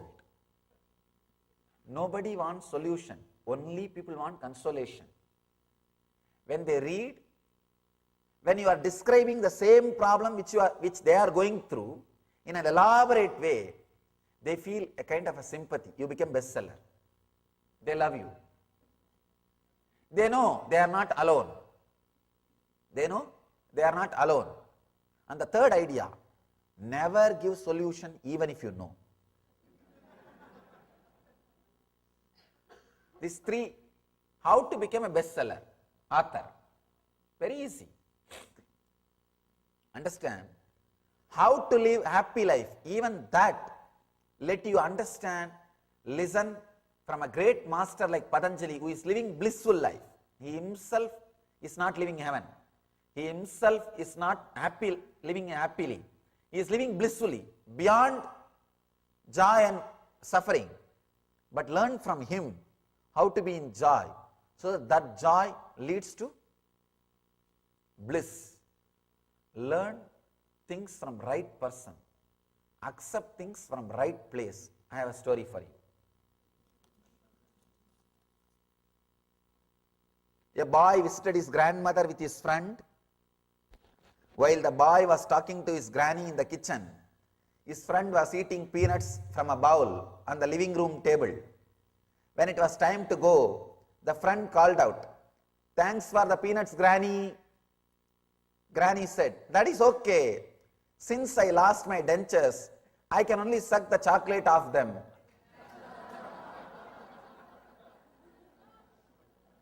Don't take peanuts from wrong cup. Don't take even ideas about happy living from wrong persons. Because they would have taken chocolate out of it. I have one more story. One guy was about to give a discourse. Suddenly he realized he kept his false teeth in his house. So he says, the campfire, "No, I may not be able to speak because I have not brought my false teeth." The audience, the first row audience, one guy heard this, overheard, and he just produced one set of teeth and said, "Can you try this?" The speaker tried, and it was too loose. He said, "No, I can't." Then again, the guy said, "No, I happen to have one more. Please try this."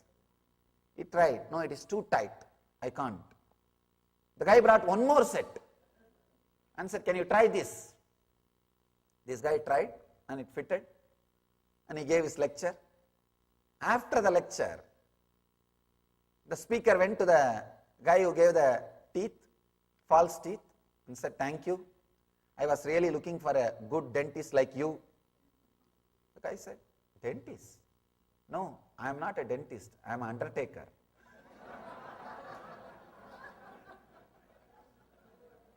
Don't take false teeth from a person. Even if it fits, don't take from the wrong source. Sometimes the ideas like positive thinking may fit or may look like fitting, but don't take it from the person who is not enlightened. If you take it, then you will realize he is not a dentist, he is an undertaker. For this Shivaratri, meditate on this light, intense light, which makes you feel very pleasant in the body, and that heat which is very pleasant. And I tell you, when you meditate on this light and this heat pleasant, you just lose sleep on that Shivaratri night.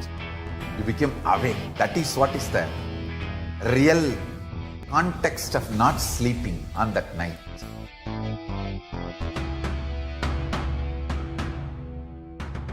வான்வரையிலும் வளர்ந்த ஜோதி ரூபனே, தேன் சுவை தரும் தமிழின் தலைவனே, மான்மழுவினை ஏந்தி நிற்கும் ஐயனே, கைலாசம் தந்த நித்யானந்தனே.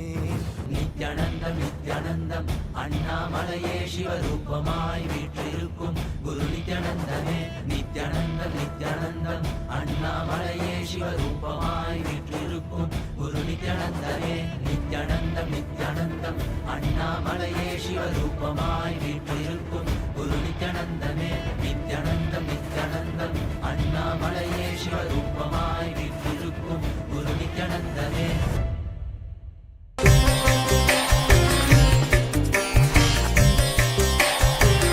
Major 6 incidents of Subramanya is celebrated throughout the year as 6 festivals.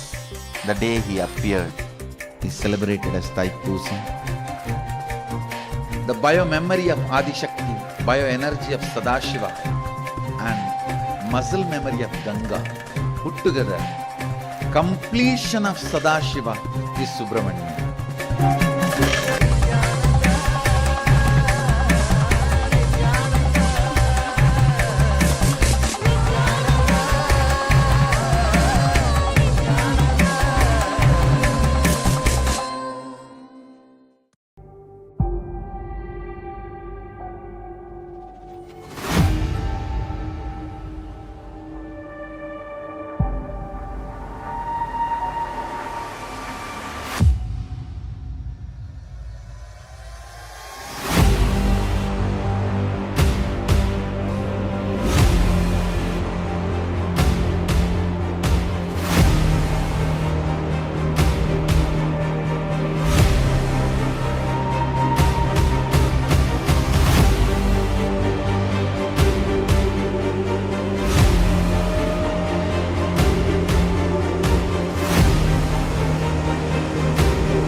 For this Shivaratri,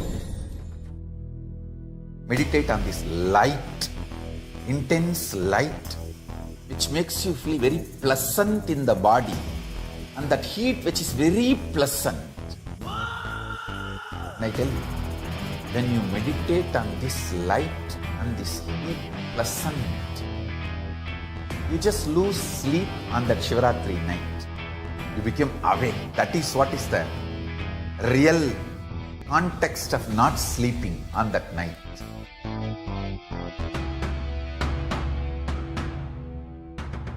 வான்வரையிலும் வளர்ந்த ஜோதி ரூபனே, தேன் சுவை தரும் தமிழின் தலைவனே, மான்மழுவினை ஏந்தி நிற்கும் ஐயனே, கைலாசம் தந்த நித்யானந்தனே. நித்யானந்தம் நித்யானந்தம் அண்ணாமலையே சிவரூபமாய் வீற்றிருக்கும் குரு நித்யானந்தமே. நித்யானந்தம் நித்யானந்தம் அண்ணாமலையே சிவரூபமாய் வீற்றிருக்கும் குரு நித்யானந்தமே. நித்யானந்தம் நித்யானந்தம் அண்ணாமலையே சிவரூபமாய் வீற்றிருக்கும் குரு நித்யானந்தமே. நித்யானந்தம் நித்யானந்தம் அண்ணாமலையே சிவரூபமாய் வீற்றிருக்கும் குரு நித்யானந்தமே.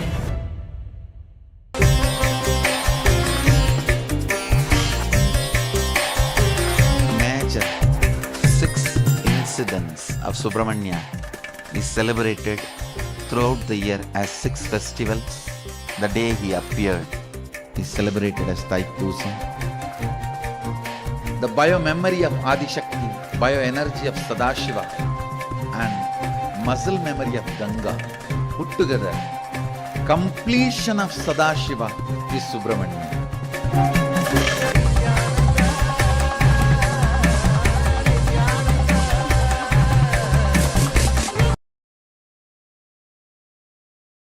Yes, Nityananda Malishya. So, revelation by Swamiji on karma. He gives various example, especially starting with the example of Bhishma, when when he was about to leave the body, he was waiting for Uttarayana, and when the Pandavas come to him, he gives the law, the constitution to run the country. And at the same time, Draupadi started laughing. He says, "Where was your dharma? Where was your dharma when I was getting disrespected in the kingdom, in the court?" Then Bhishma says, "Because I had the food given by Duryodhana, I was eating the food given by Duryodhana. I was bound to him." So Swami says very beautifully, what food very much contributes to the idea that you carry. What idea that you carry is very much related to the food that you eat. So taking food from the right person, taking ideas from the right person. Actually, Swami says, take ideas from the enlightening source. Take even everything, even the food from the enlightening source. So we'll be entering into the internalization exercise on what is karma. Yes, so what is karma? So more in terms of the essence of this session that Swamiji has just revealed to us. Flood more awareness. So it's all about awareness. Flood more awareness, more intelligence into your thinking system. Flood more awareness, more consciousness into your decision-making system. See, Swamiji says the blueprint inside us, the samskaras, is responsible for our uniqueness in our life. And understanding these samskaras help us stop comparing and fighting with others. And having knowledge of these samskaras will means that we will never suffer. Now, let us bring some further consciousness, some further awareness into our intelligence, into our thinking systems. So let us do this internalization exercise. Let me ask you a couple of questions. Are you fully conscious of every action that you engage in? Are you aware every moment of your life? Take a few minutes and write down, reflect on this, scan your actions throughout today and see how conscious were you, how aware were you of every action, of every moment of your day today. So requesting everyone, let us just sit down and reflect. We don't have to write this down. We can just reflect and scan throughout the day just for a few minutes and identify whether you are fully conscious of every action that you engaged in, of every moment of today. And let us take a few moments. Let's begin.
Yes, so the blueprint which we carry inside us is responsible for our entire life.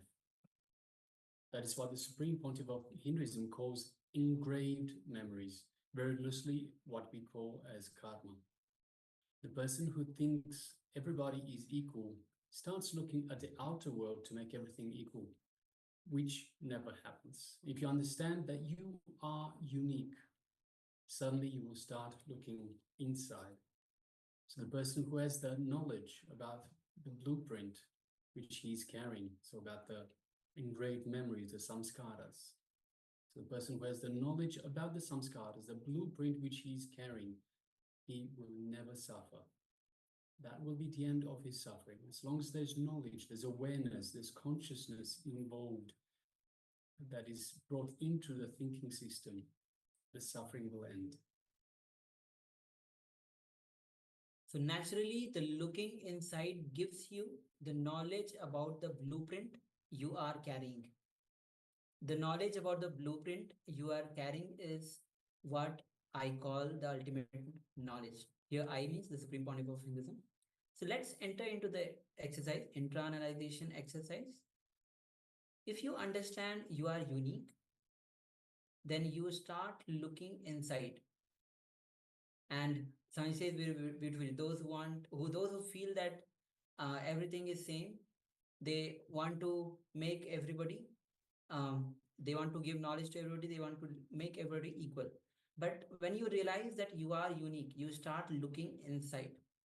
So this is the time, take few moments and start to look inside. Ask this question to yourself. Why I am unique? Why I am the way in which I am? Why I am who I am? Why I am what I am? So look into yourself. You can close your eyes and look into yourself. Ask this question to yourself. So let's enter into this deep contemplation, internalization exercise, and let's begin.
Yes, you can relax now.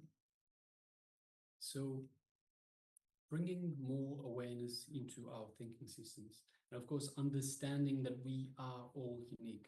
As Swamiji says, God isn't an engineer, he's an artist. He paints each one of us individually, one by one. We are all unique. We all have our own path. We all have our different expression. So what makes us all unique?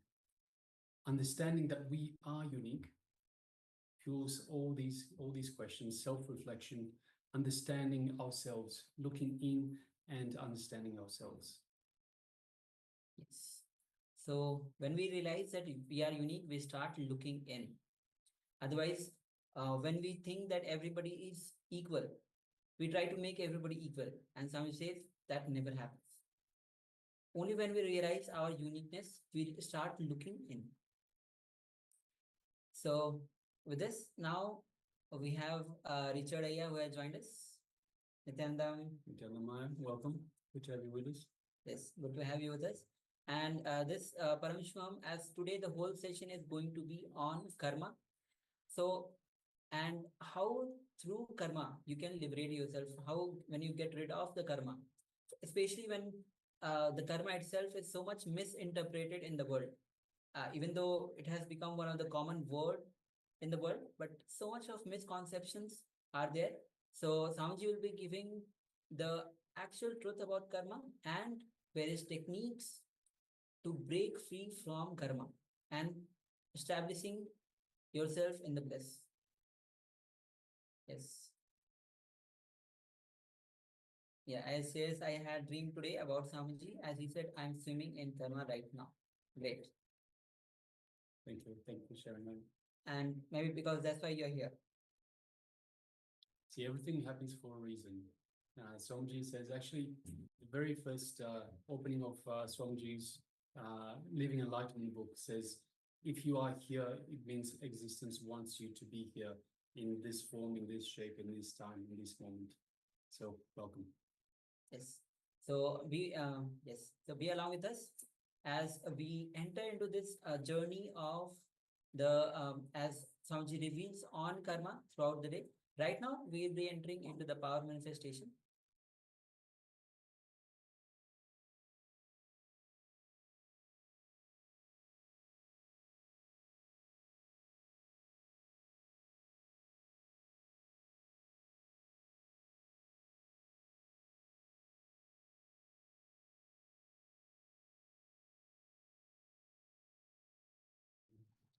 So, as Swamiji will be revealing so much about the karma, what is karma, how the karma is created, what it means to be a karma, means to have karma, and finally how to get rid of karma.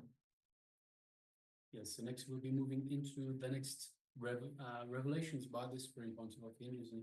So we've looked at what is karma. We've looked at different types of karma. So there's 3 different types of karma. The karma that we come with in this lifetime, which is prarabdha karma. The karma that we build over many lifetimes, which is sanchita karma. And there's the karma that we accumulate in this lifetime. So instead of exhausting our prarabdha karma, we accumulate more karma just simply by comparing ourselves to others, by not understanding that we are unique. So because we think we are all the same, then we say, hey, this person is having that, I want that. That person is doing this, I want that. So we build from, it's in a way accumulated, but it is borrowed karma because we compare ourselves to others as opposed to understanding that we are unique. So now we're moving on to how karma is created. So requesting everyone to please sit comfortably with the head, neck, and spine in a straight line to allow for the free flow of the Shakti energy throughout our body. And let us hear directly from the Supreme Pontiff of Hinduism on how karma is created.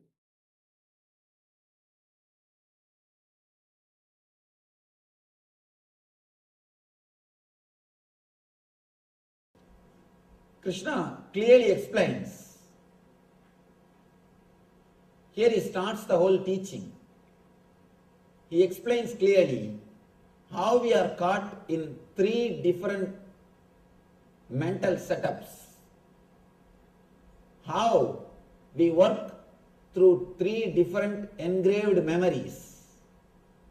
One is sattva, another one is rajas, third one is tamas.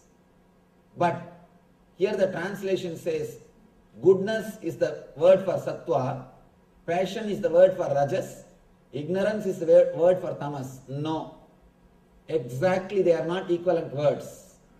Let me explain the concept.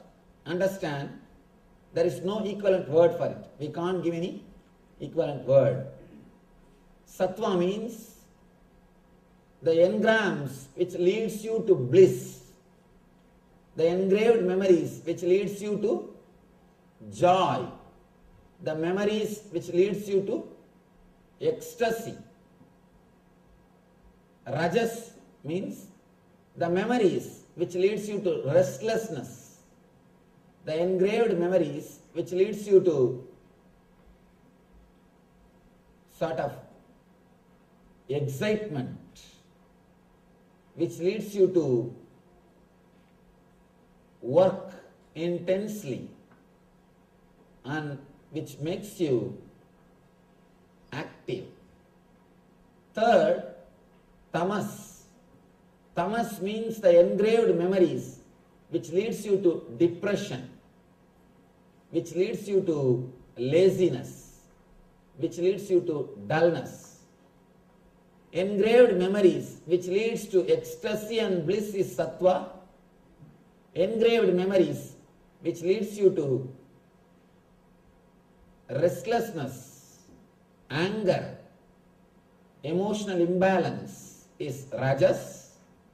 Engraved memories which leads you to depression, dullness, low mood is tamas. Small example.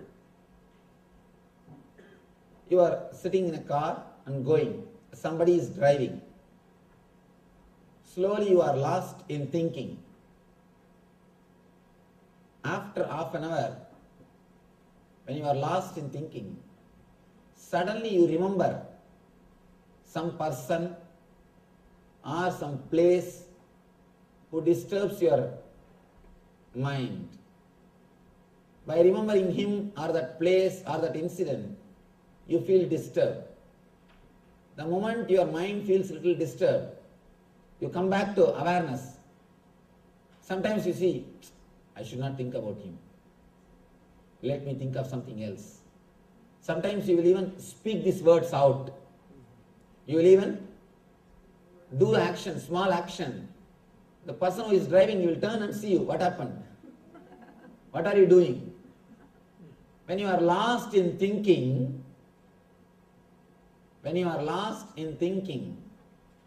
some memories comes up which makes you feel depressed or dull, disturbed, and suddenly you come back to awareness and you say, what am I thinking? And sometimes you even loudly say this, I should not think this. Hey Devada, you say, oh God, what am I thinking? What am I thinking? I should think of something else. All right, let me think of something else. Your hands move. Suddenly you express some words which is not directly related to the outer incident. And the person who is driving asks what you are thinking, what you remembered. Suddenly you are mumbling some words. Suddenly you are talking something. So be very clear. The engram which automatically comes up, the engraved memory which automatically comes up. In Sanskrit we have a beautiful word, samskara, which automatically comes up and which leads you to depression or negative mood. This is called tamas. Sometime, suddenly some thought comes up in your mind. You think, I will not leave that fellow. I'll see that he learns a lesson. I will not leave him. You are sitting and thinking of something. Suddenly your hand moves. I will not leave that fellow. I'll take him to task. I'll see that he learns a lesson. These engrams which makes you to do these things, which makes you active, anger, violent, these engrams are called rajas. And very rarely you get sattvic engrams. Because of that, I can't give any example. Sattvic engram is an engram which you don't get usually. You can think this way. Sattvic engram is a thing which we usually don't get. Usually, we are caught between rajas and tamas. Sattvic engram is engram which suddenly gives you the memory of a deep bliss or joy which you experienced. For example, if you are here every day, the moment it becomes 4:30, this engram comes up. Oh, yesterday it was such a wonderful discourse. So beautiful. Such a nice meditation. I think today also I should go. If you are pulled, if you are made to do something good, which leads to bliss, which leads to ecstasy, which leads to peace of mind, then it is called sattvic engram, sattva. It is called engraved memories of sattva. For example, you go to Himalayas. For a few days, you experience such wonderful joy and peace. Suddenly, when you see some pictures of some hill, mountain, or when you see some movies in the TV about mountain, this Himalayas memory, it comes up. It comes up and you start thinking, I think I should go and spend 1 or 2 more months in Himalayas. The engrams which leads you to peace, to bliss, to ecstasy is called sattvic engrams. These are the 3 different types of engraved memory, samskaras, which rules your whole life. Please understand, the knowledge about this engraved memory is a basic lesson. Anybody who wants to live, he should know this science. It's like a owner's manual for a person who has got mind. If you really have brain, all right, even brain word is not right, mind, this is owner's manual. Without owner's manual, when you use a product, either you miss the whole thing, or you miss lot of things which is available in that product. There are so many things which you can do with computer. There are hundreds of things which you can do with a calculator which you don't know. You use the calculator just for basic few purposes. Plus, minus, only for few purposes you use. And you don't use the calculator for so many different things for which it can be used. Same way, when you don't know this owner's manual for mind, Gunatraya Vibhaga Yoga, that's what Krishna calls understanding about the 3 different set of engraved memories, samskaras. When you don't understand about these 3, you miss the whole thing. Many times you miss the whole thing. Or you miss so many different things which can be done with that product. So many different things which can be done with that product. You can do so much with your mind. You don't do. Either you miss or miss. when you don't know, when you don't have the owner's manual. Here, this is owner's manual for mind. We may ask, why should we know about the samskaras? Really, what is the use? What way are they going to help us? First thing, samskaras are not dead memories. Again, we don't have an equivalent word for samskara in English. If you have to enjoy Shakespeare, you have to go to the original language. His language, not even today's English. You have to go to his language. Same way, if you have to understand the great truths, you must know at least a little bit of Sanskrit. Samskara is not engraved memory. The engraved memory, which is alive and active, which has got power to pull you down and make you move, which will make you travel in that same path again and again, is called samskara.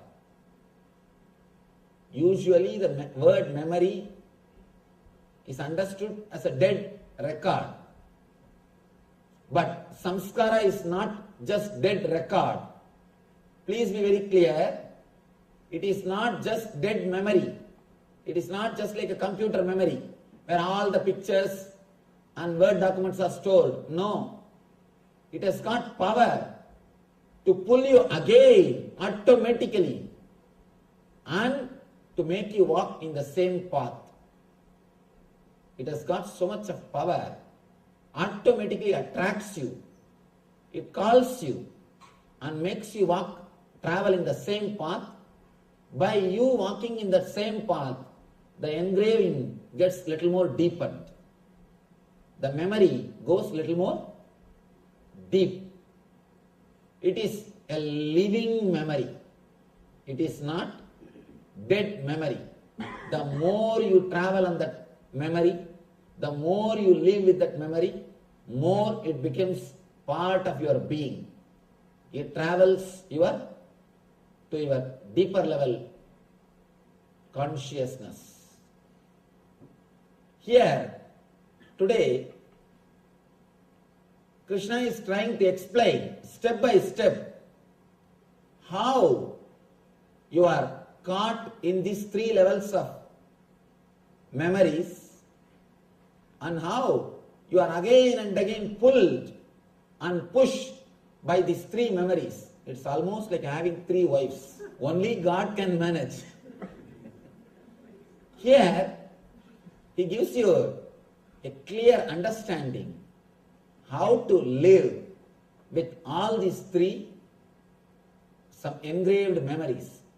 And one more important thing you should understand, because these memories are living energies, they are not just dead, they are living energies. See, when they are living energies, they can do something bad as well as they can be put to use to do something good also. See, whenever somebody has got energy to do bad, you can always tap him in the right way and make him to do good things. I have seen in my life, in my experience I tell you, nobody else puts so much of effort and goes to the depth of meditation like prisoners. In prisons we conduct meditation programs. I have seen they go to such a depth, they are so involved, and compared to prisoners, outsiders just do the meditation as so, that's all. People who are in the prison, when they take it up, they really take it up. And they are so intense. When they are transformed, their whole life, they just transform the whole thing. They don't do anything half-off. See, if you look deeply, there are so many saints life I can quote Valmiki in South India, a great saint called Arunagirinatha. There are so many saints who were sinners, but the moment when the turning happened, when they took turn, when the change happened, when the cognitive shift happened in their being, usually the cognition happens in your mind in one way. You receive the data, process it, and deliver the result. Once the cognitive shift happens, you receive the data, process it, and go inside. As long as you are reacting, you are naturally working towards the depression. Once you start going in, you are moving towards bliss. See, the same incident, for example, death of somebody who is close to you, somebody who is near and dear, the person dies. The same incident can lead you to spiritual path, or it can lead you to frustration. You can think, anyhow, I am also going to die. Let us do what I want. Let us do what I want. What is there? Small story. One guy was about to be hanged, about to be given death sentence. The police officer asks, do you have any wish? Last wish? He said, no. If you want, pray to God and ask for forgiveness so that He will bless you. He says, I wanted to remember God, but not the way in which you said. I feel if I would have known earlier I will be hanged, I would have done little more sins.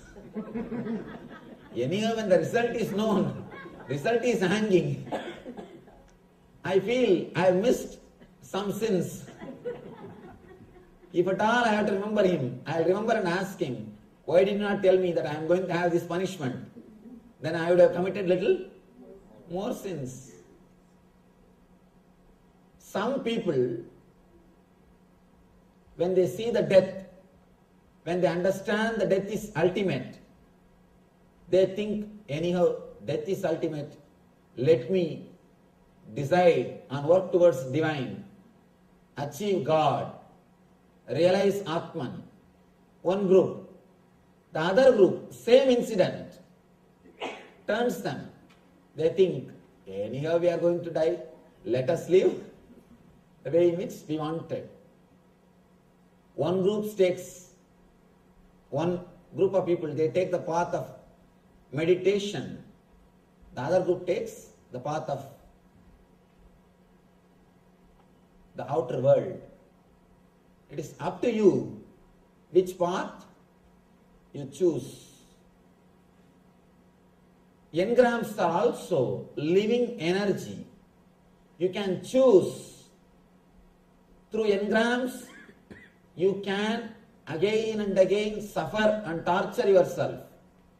Or you can make your whole life as a blissful experience. If you know the signs, how they happen in your being, how you can transform your being, you can take the help of these engraved memories to achieve the eternal consciousness, eternal bliss in your being. In your being. How these engrams, engraved memories, disturb your mind, and how you can transform your very being. He starts explaining. Tatra sattvam nirmalatvat prakasakamanāmayam sugha sangena batnādi jnana sangena chanaka.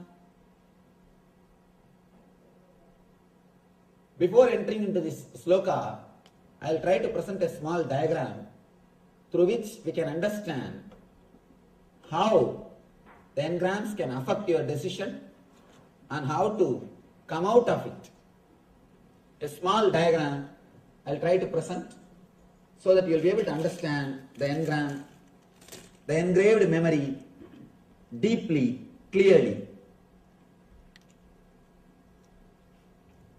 I already gave the basic understanding about this diagram, but let me repeat it so that you will be able to connect with this samskara.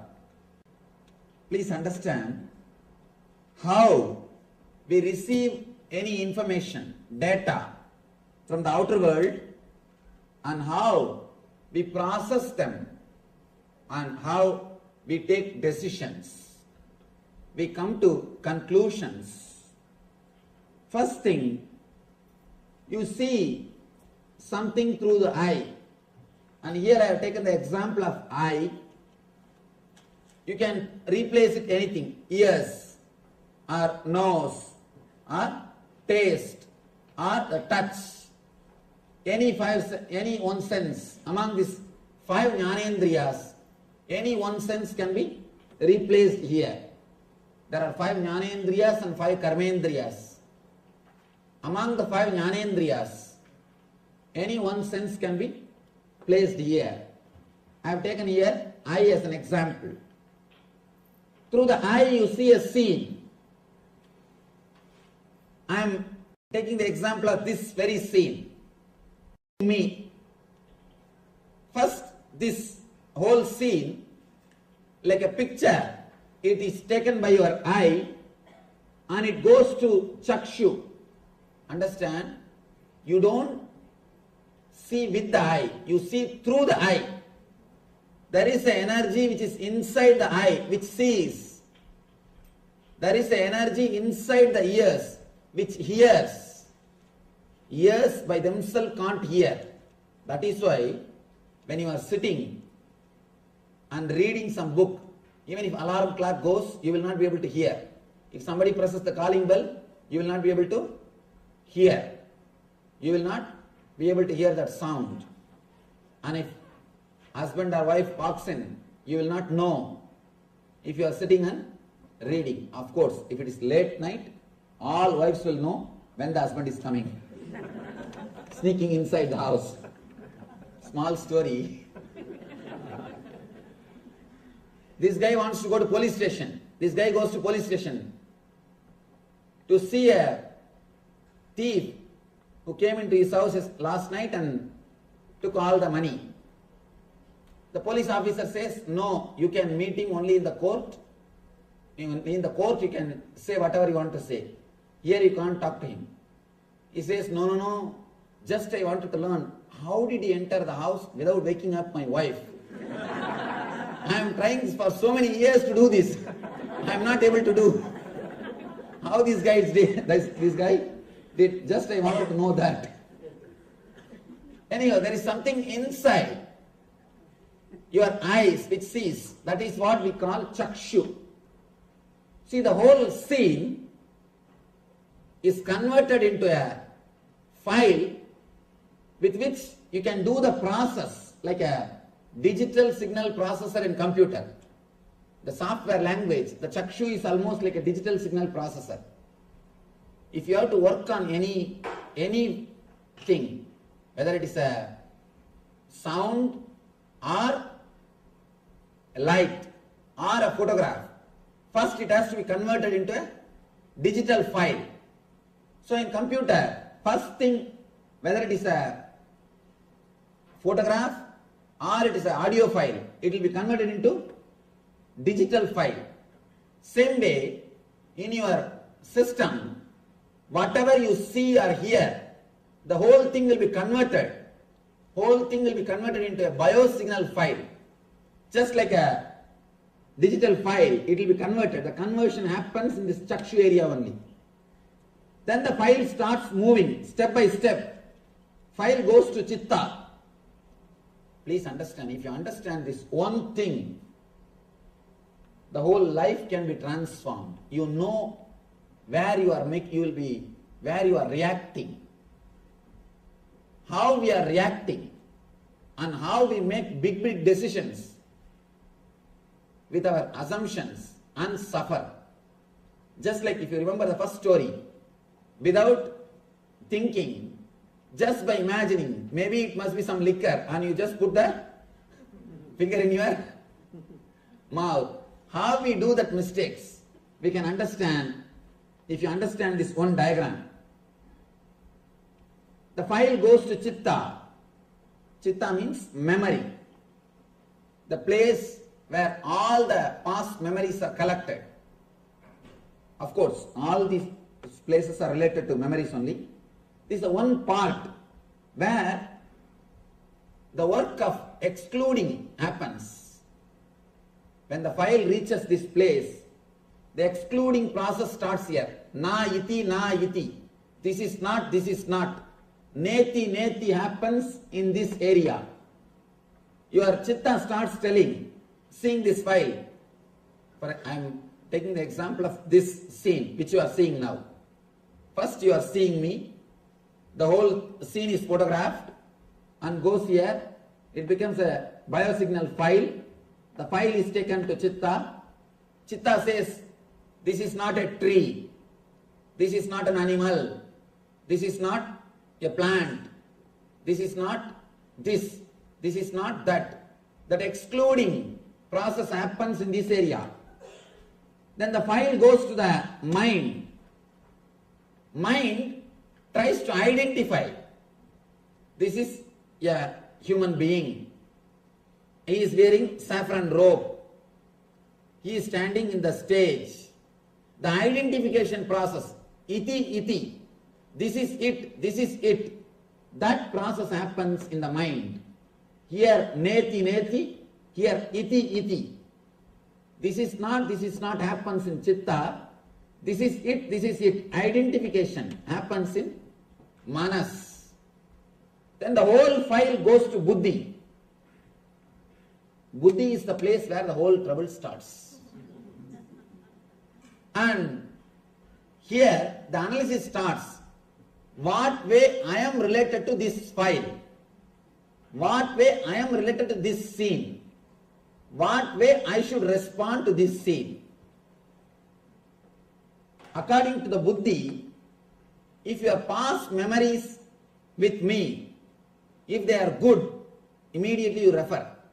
What happened with yesterday lecture? What happened with earlier when I met this type of situations? You see, if your Buddhi refers with the past memory, and it will decide if the past experiences with me, if it was pleasant, then you decide, let me stay and listen. If the past experiences are not pleasant, if you felt boring, then you say, this is not the place for me, let me go. If you take like a straight decision, then it's okay. But the problem is, if you had some problem with some other person who was wearing the saffron robe, that engram will be there.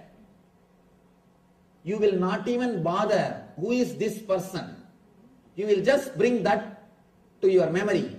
No, with that Swami I suffered like this. With this Swami I suffered like that. You will just bring a generalized memory and you will decide based on your past collected samskaras. That is where you start making the trouble. You start creating trouble.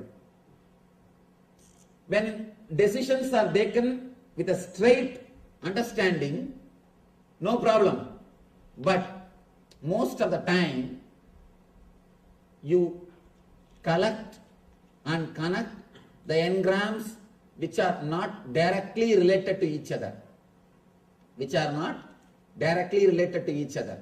For example, if you see somebody wearing white dress, if you are hurt by somebody who was wearing white dress, the moment you see that white dress, even if you don't want, that memory will come back. That memory will come back. For example, if you are abused or disrespected in a house or in a place, next time when you cross that place, when you go to that house, even if that person is not there, automatically the memory will come up and you will have that same feeling. You will have that same depressed mood. You will have that same low mood.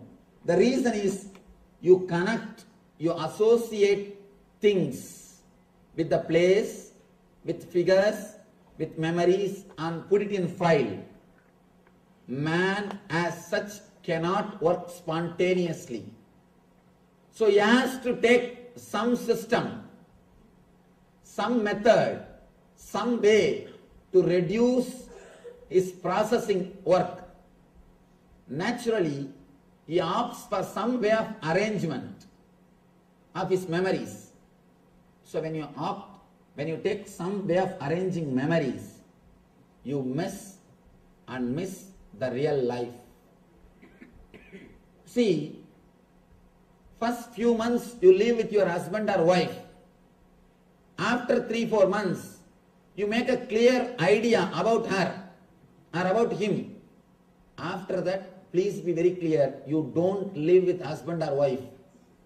You just live with your imagination, with your understanding about her.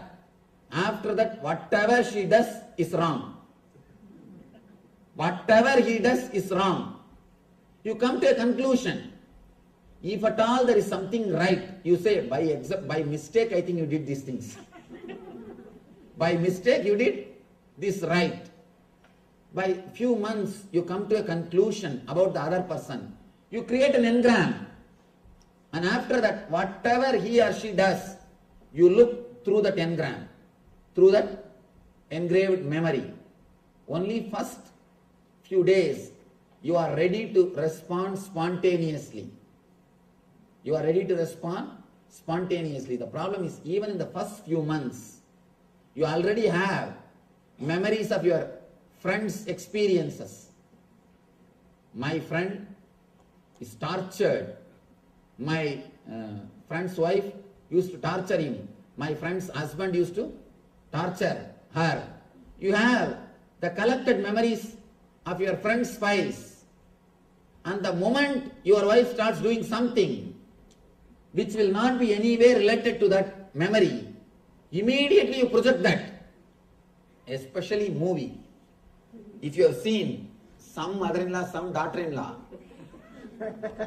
some mother-in-law who is rude, cruel, if before your mother-in-law starts even a single word, just by her body language, you will come to a conclusion. I think she is going to torture me. When you have collected memories, you never react spontaneously. You never act. All your decisions are clearly predestined. Please understand, again and again people ask me, Swamiji, our life, is it predestined or free will? Please understand, the more engrams you have, more your life is predestined.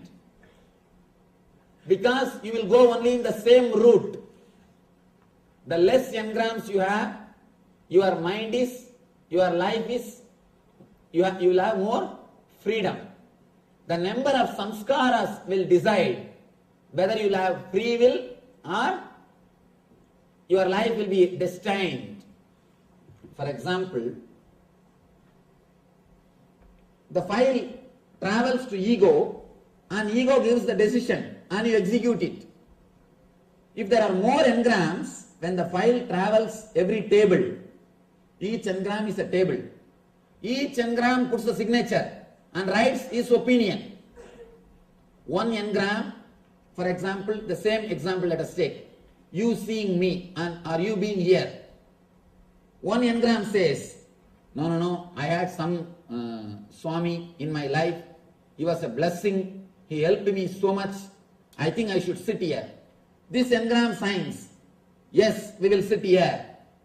The next engram, no, I read in newspaper, the Swamis do this, do that. There are enough of stuff which goes on, especially in India. Abusing Swamis is a fashion. And especially South Indians. Abusing Swami is a fashion. So, all this fashion, lot of fashion things are there. So naturally you will say, no, all these memories are there. Should I sit? Or what should I do? Here this engram says doubt. It signs. And the file goes next. No, yesterday I attended. Really what he is speaking makes sense. I think I should sit. This engram signs, yes. By the time file reaches here, the ego takes all the yes and all the no, and it comes to a conclusion. Whether it says yes or no, that's not a problem. But you already wasted so much of time and energy in this small decision. Already you wasted so much of time, so much of energy in this one simple decision. For example, if you are sitting in the office, morning around 9 o'clock, you don't have to do anything. Just sit and worry, get stressed out, you will have shoulder pain. If you are stressed out, worrying 15 minutes about something, you will have shoulder pain. How many of you experienced? Just 10-15 minutes, you will have shoulder pain. Nothing else needs to be done. Just simple worrying, simple decision making, you will have shoulder pain. Restlessness. The more the engrams, more you will be restless. The people with engrams can never sit in a relaxed way. Have you seen people continuously, they will be shaking the legs. Continuously they will be shaking the legs. The initial level they have to shake. After some time they will have Parkinson's, automatically it will shake, that's all. In the initial you have to shake with effort. After that, automatically it will shake. The stress, people with stress cannot sit quietly. So much of physical movement, so much of physical restlessness, because too many decisions are happening inside their unconscious. This space between the buddhi and ego is called unconscious.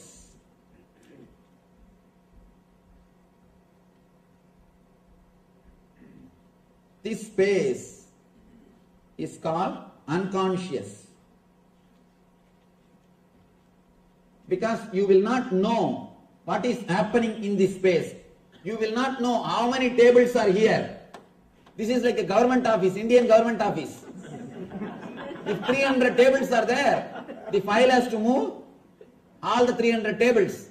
And when it will move, and who will sign what, and what, final result what it will come, neither you know, nor God knows.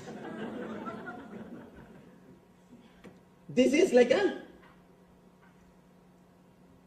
a conscious zone. This is like a honest office. I don't know what example to give. I don't think any examples are available. This is a clean, pure process, straightforward process. Here, there is no politics happens. A straightforward process. Here, all the politics starts. For example, according to the data collected and processed in this level, you know smoking is injurious to health. According to the simple, straightforward data, you know smoking is injurious to health. But when time comes, suddenly you decide, let me smoke. How the file takes a quantum leap. How the decision is totally changed. When the file travels in this area, here there are engrams which says, no, last time when I smoked, I really felt good. I felt relieved from all the stress. Actually, if you want to get rid of any stress, instead of smoking, have a tight shoe. Because the tight shoe, when you have a tight shoe, all other worries will be forgotten. You will forget all other worries. Smoking and having tight shoes is one and the same.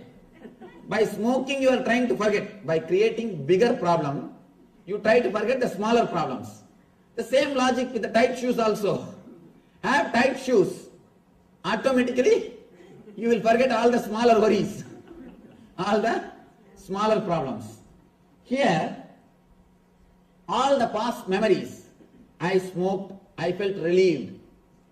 I had all my stress, all the stress disappeared.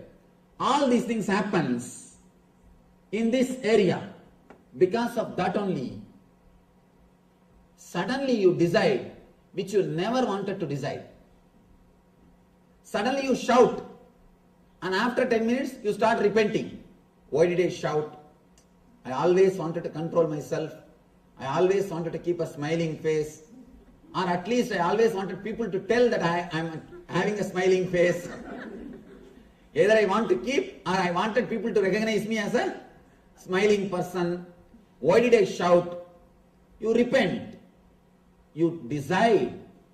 Suddenly, you react suddenly because of these engrams. There are so many decisions which you take out of these engraved memories and repent, suffer later on.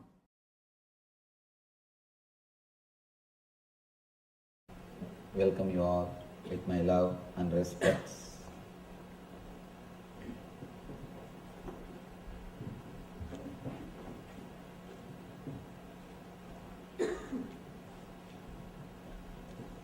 No questions, only doubts. Today's subject is no questions, only doubts. By now, Arjuna has settled. All Arjuna's confusion has disappeared because of his cosmic experience in Visurupa Darshana Yoga. Because of the first-hand spiritual experience, all the doubts of Arjuna has disappeared. He achieved the depth, he achieved clear understanding. You can say he achieved the intensity. He has achieved the intensity of spiritual experience. Now, he's a new person. No more just intellectual doubts. No more just intellectual questions. Now he is coming to a point where he is totally ready to receive Krishna. Understand? As long as you have question, you will not receive the answer. Question is just defending yourself, defending your prejudice, defending your understanding. Doubt means person who is ready to digest the master, who is ready to receive the master, who is ready to imbibe the master. Whatever words comes out of him is doubt. Doubt makes master to express himself. Question makes master to close himself. Question is violence. Of course, almost all questions are violent. Please be very clear. The words which you express can be categorized into two. One is question, another one is doubt. Question means violent, arrogance. Just to express you know something, or to defend what you know is truth. Most of the time, people question just to show that they know something. That they know something. I have seen people coming and asking me big statements, sentence. Swamiji, that Brahma Sutra says Brahman is beyond comprehension, Brahman is beyond understanding, Brahman is beyond the intellect. Is it not right? You can see this very question says, all he wants to know, all he wants to do is, he wants to show. He read Brahma Sutra and he understood, that's all. This statement, the whole thing is not a question. There is no question in it. The question without quest is question. Question with quest is doubt. Question with quest is doubt. Doubt without quest is question. Now Arjuna has come to a understanding. Because of his first-hand experience, he has come to the level of doubt. No more questions. He is not asking what is more beneficial for me. All that calculation has disappeared. The accounts has disappeared.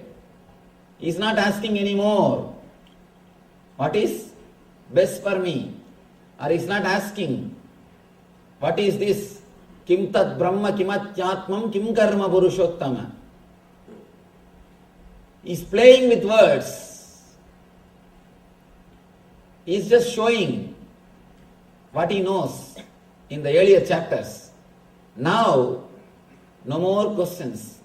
This whole chapter, Arjuna is silent. Please understand, in the first chapter, whole chapter, Krishna is silent.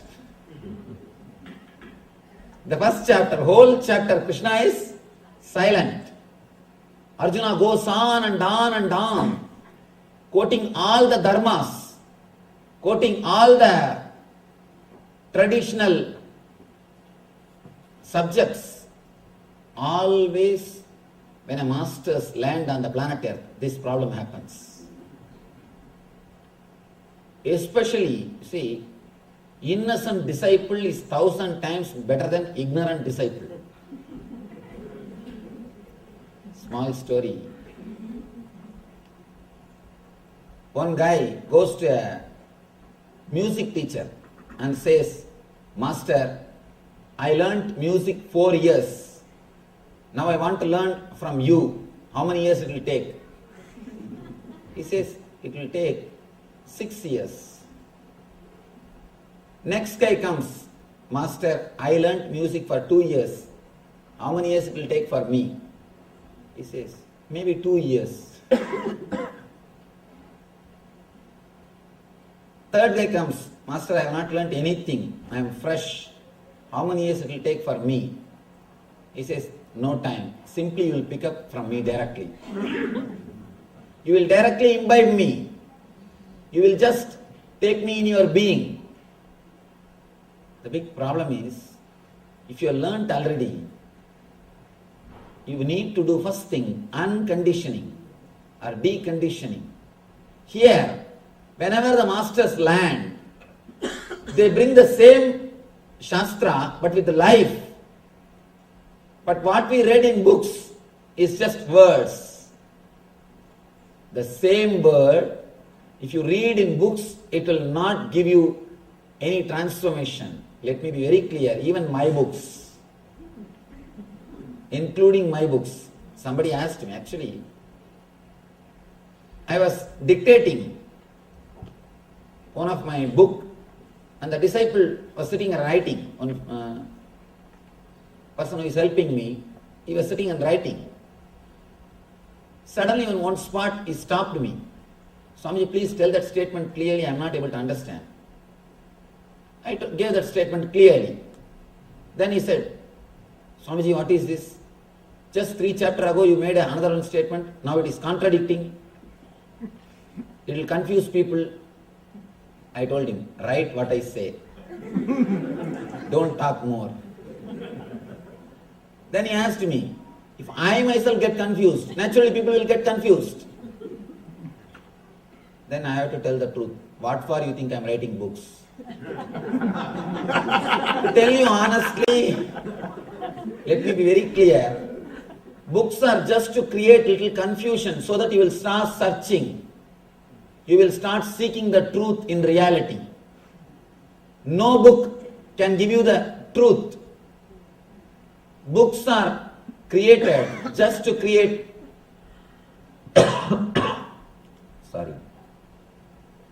just to create a little confusion in you so that you will start searching the reality. Logically confuse you. Books are techniques to logically confuse you. If you honestly, intensely read Gita from first chapter to last chapter, simply you will be confused. If you are not confused, be very clear, you are not read properly. No book can give you the truth. But the books are great inspiration. It will inspire you to search a living master. That is the only result. That's the only thing masters wanted. That is the only thing they wanted to achieve through books.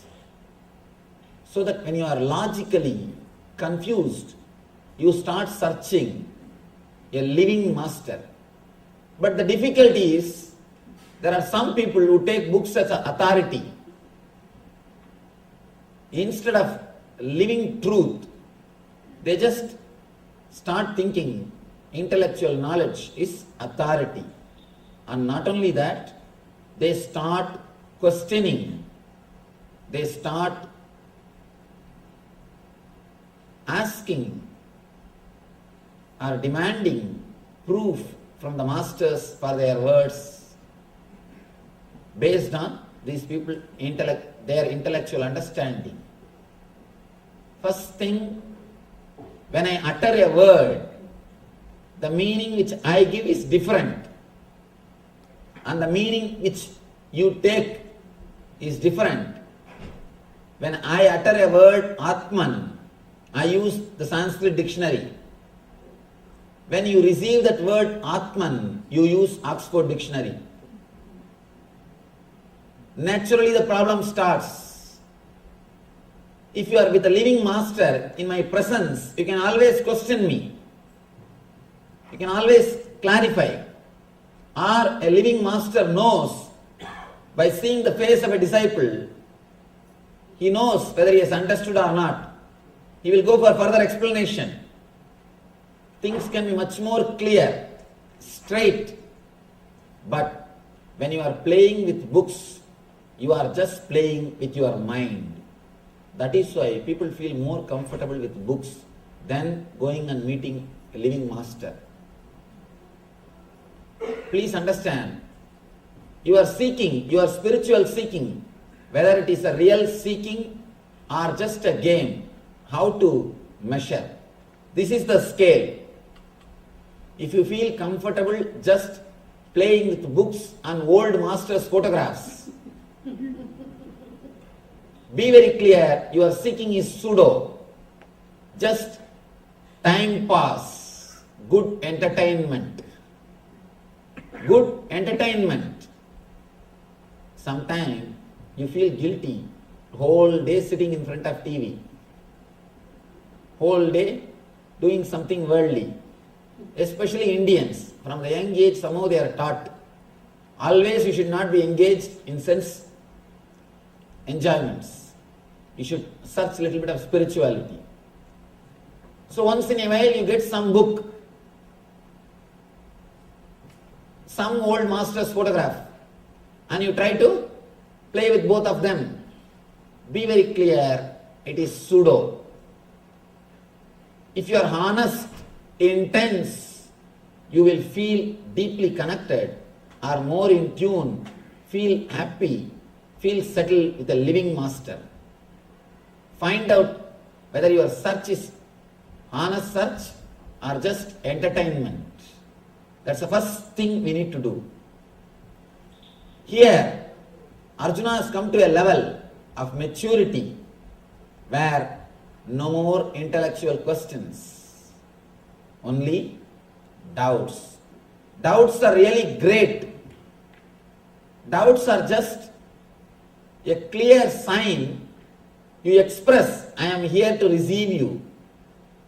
You put a big green signal. Doubts are green signals. Questions are red signal. With question, you just defend the master. You tell him, stop. enough what you are speaking. First reply for this. You try to bring the old intellectual words to defend the living energy. One more thing, when we can't practice, again we question the authority of a person who is speaking. Here, Arjuna did everything.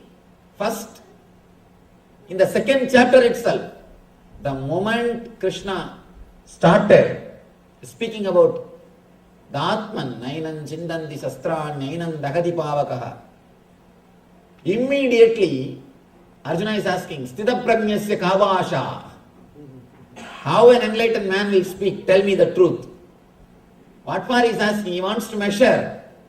With that scale, he wants to measure the Krishna, whether he is enlightened or not. It starts with violence, with questions, slowly. In the 9th chapter, when Krishna revealed the Rajavidya, Rajaguhyam, the ultimate secret that existence is intelligence, cosmic universe is intelligence, the doubts are cleared. The questions slowly started settling. Next, when he heard the glory of Krishna, slowly the love started happening. When Krishna showed the cosmic form, he experienced the truth. He experienced the truth. In the 9th chapter, intelligence started. In the 10th chapter, the devotion started. In the 11th chapter, being, the energy, experience happened. Now, almost all the questions have disappeared. Ramakrishna says beautifully, in a marriage ceremony, before the food is served, people all will be sitting in a row and talking. What is going on? What is happening? How much dowry was given? And what all the puja, what all the vessels they made? What all the jewelries they made? What is happening? All the talks will go on. Once the food is served, slowly the sound will reduce. Once the curd rice is served, only you will hear the sound chup, chup, chup, that's all. Nothing else. Only the sound of eating will be heard. Ramakrishna says, till you receive the experience, as long as you are reading the menu card, means only books, the talking, noise, sound will continuously go on. Once you started the experience, all the sounds will disappear. You will have only small sounds which expresses your experience, nothing else. Here, first thing, Arjuna has questioned the authority of Krishna and got cleared. Then he is questioning what is beneficial for me. The accounts mind. First resistance, then indifference, now acceptance. All that accounts mind has disappeared. You should understand one thing. Person who is creative, person who is Brahma, the energy of Brahma, the energy of creator is different. The person who is accounting, continuously doing calculation is totally different. Architects are creators, engineers are accountants. Architects are creators, engineers are accountants. Engineers may have money, but architects will have a tremendous satisfaction that they have created. When you create something, you become God. That is why the creativity gives you such a deep satisfaction. Nobody can create except God. Only God can create. If you are creating something, at that moment you are experiencing godliness in you. Please be very clear. Nobody except God can create. If you are creating something, at that moment, you are experiencing godliness in you. That is why, in the Vedic system, when a woman is pregnant, she is worshipped, respected. She is respected. Of course, in those days, not only they are respected, people believe at the time of pregnancy, if they touch somebody's head and bless, they will be healed. Because she is creating. When she is creating, she is radiating the divine energy. She is God. She is experiencing godliness. She is experiencing the divinity in her. Only godliness can create. Architects will have tremendous satisfaction. Engineers may have money, but not the satisfaction that they created. A small story. 2 architects and 2 engineers. Both of them are traveling from Bangalore to Delhi.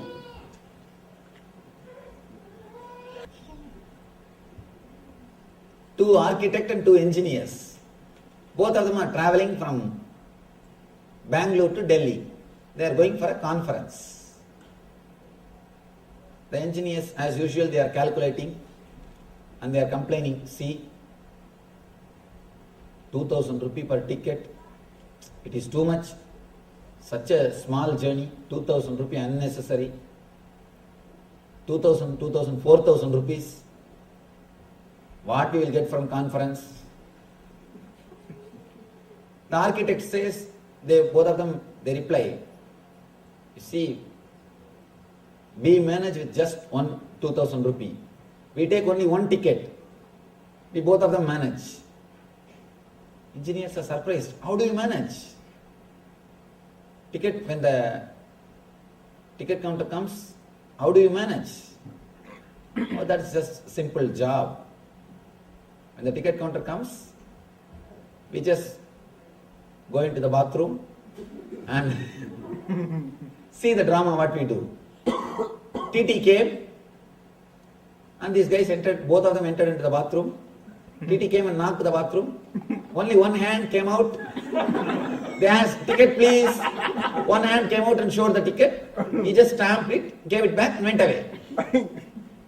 Both the engineers are impressed. And they thought, oh God, we never know how to save money. Now we learned one thing to save money. When they were coming back, these 2 engineers, they took only 1 ticket.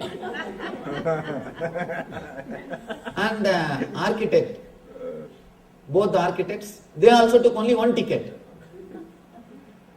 Now it is trouble. Who will catch the bathroom first? Who will catch the bathroom first?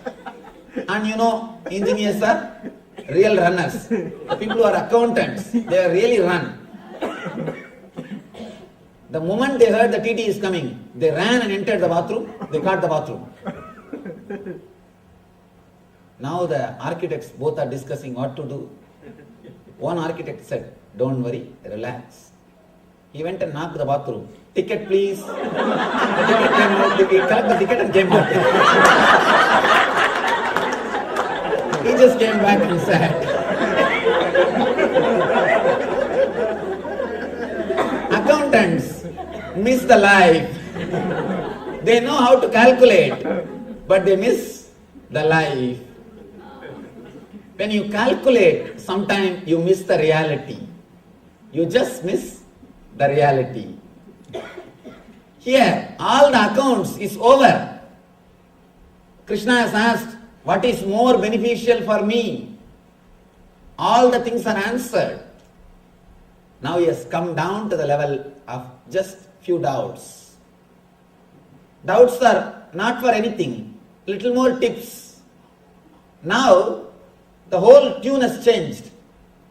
With questions, the tune is, what are you talking? Whatever I learnt is totally different. and now you are talking something different. All that violence has disappeared. Now Arjuna has come to the level, he says, yes master, I know the whole thing. Please give me some more tips. How I can imbibe you. Please tell me something if you have forgotten. If you have forgotten something to tell. If you have something more, please tell me. I will be happy to receive those messages also. I will be happy to receive them also. Throughout this chapter is silent. No questions, only doubts. Bhagavan starts.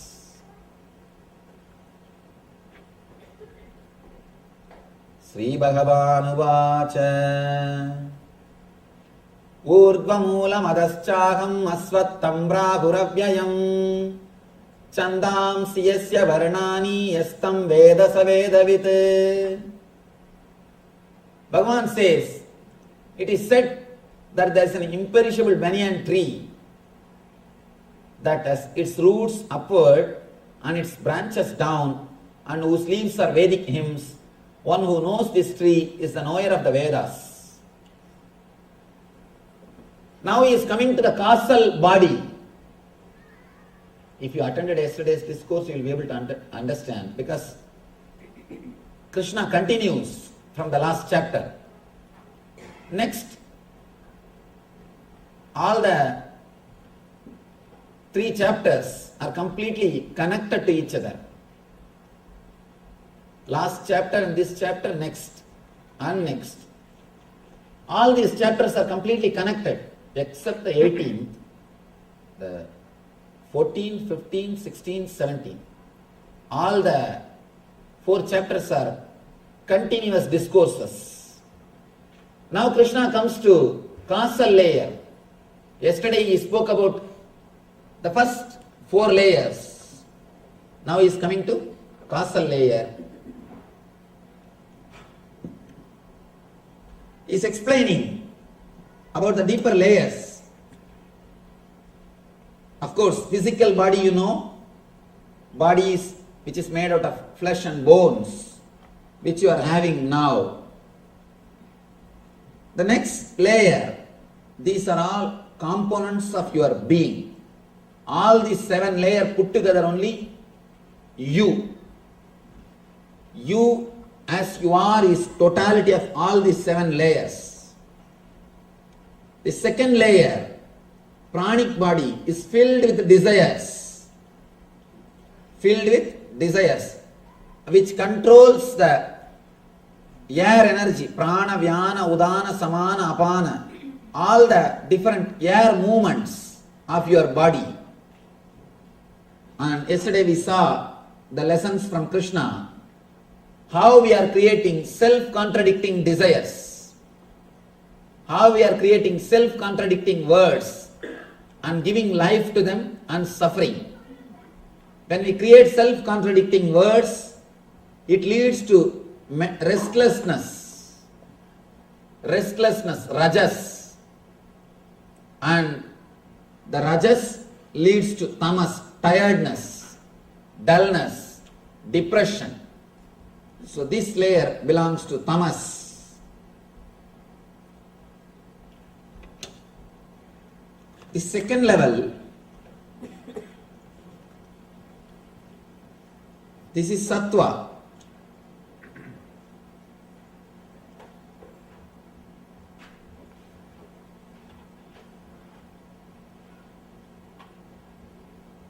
This third level is rajas, restlessness. The fourth level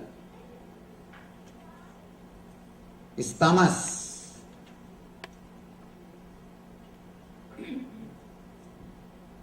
The fifth level, the causal body. This is called Karana Sarira. This causal body is what Krishna calls Urdhva Moola Madaschagam, where all our engrams are stored in seed form. in the form of seeds.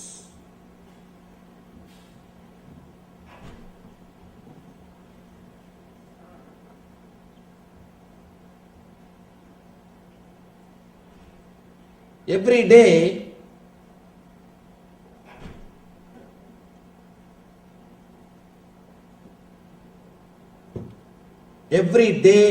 you enter into the causal body at the time of deep sleep. When you sleep, when you fall asleep beyond dreams, not when you dream, when you fall asleep beyond dreams, at that moment you fall into the causal body, the fifth layer of your being. When you come out, all those engraved memories comes out, your whole world is created. Every day you merge in this layer and come out of that layer. Now, Krishna is explaining the secrets related to that layer. Yesterday he spoke about the secrets related to these three layers. How we are disturbing our desire energy.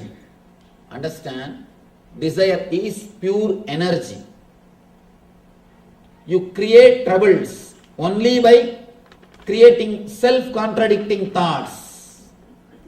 If you don't have self-contradicting thoughts, all your desires will lead you to deep fulfillment. Desire is energy. Yesterday, Krishna spoke how the energy can be used properly, how we are abusing it, how it can be used.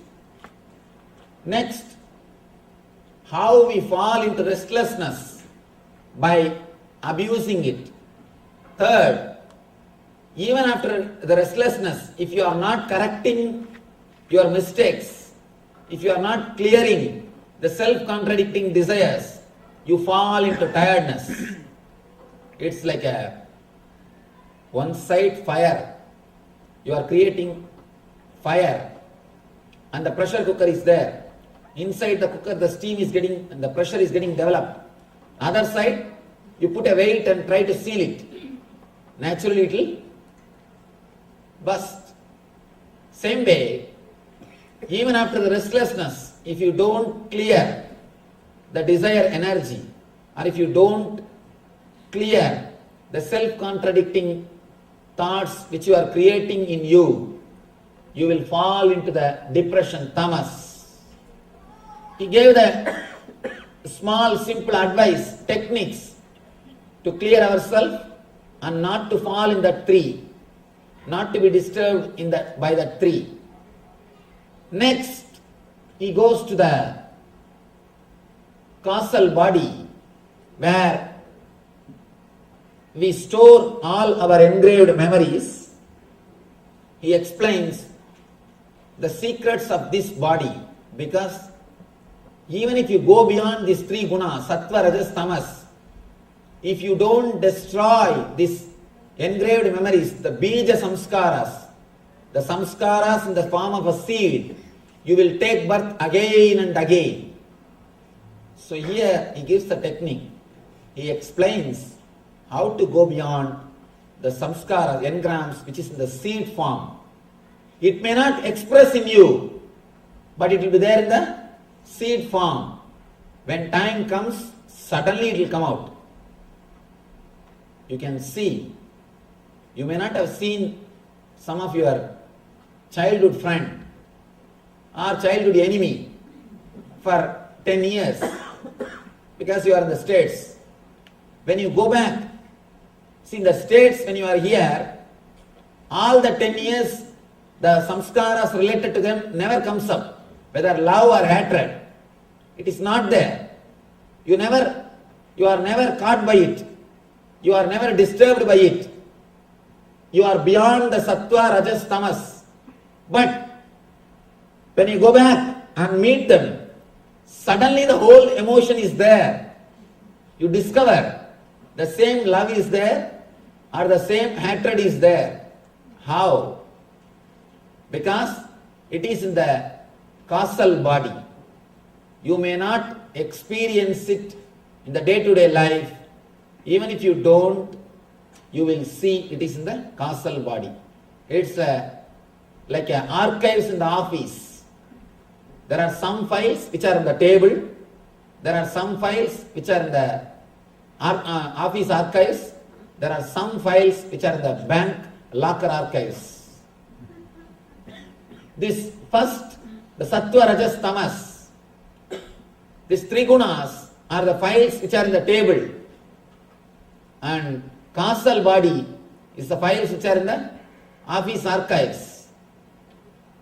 The inside, the cosmic body and nirvanic body are the files which are in the bank locker archives.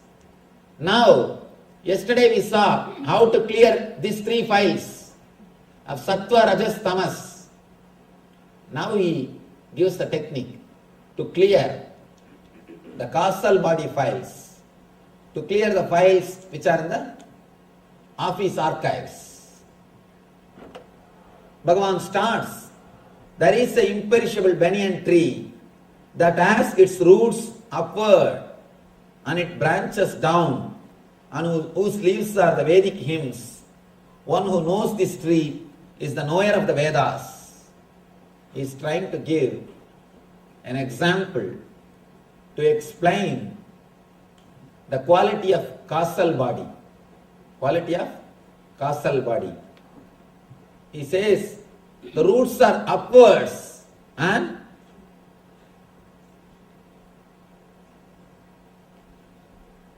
branches down. Why he says roots are upwards and branches down? Please understand. He says roots are here, branches are here. Because for any tree, if it has to grow, it will take water through roots. It needs support from roots. Roots only decide the strength of the tree. Roots are going to decide the way in which the tree is going to live. The physical body, whatever you are taking through physical body, that only is going to decide the depth of causal body. That is why he says roots are up, roots are in the outer world, and branch is in the inner world.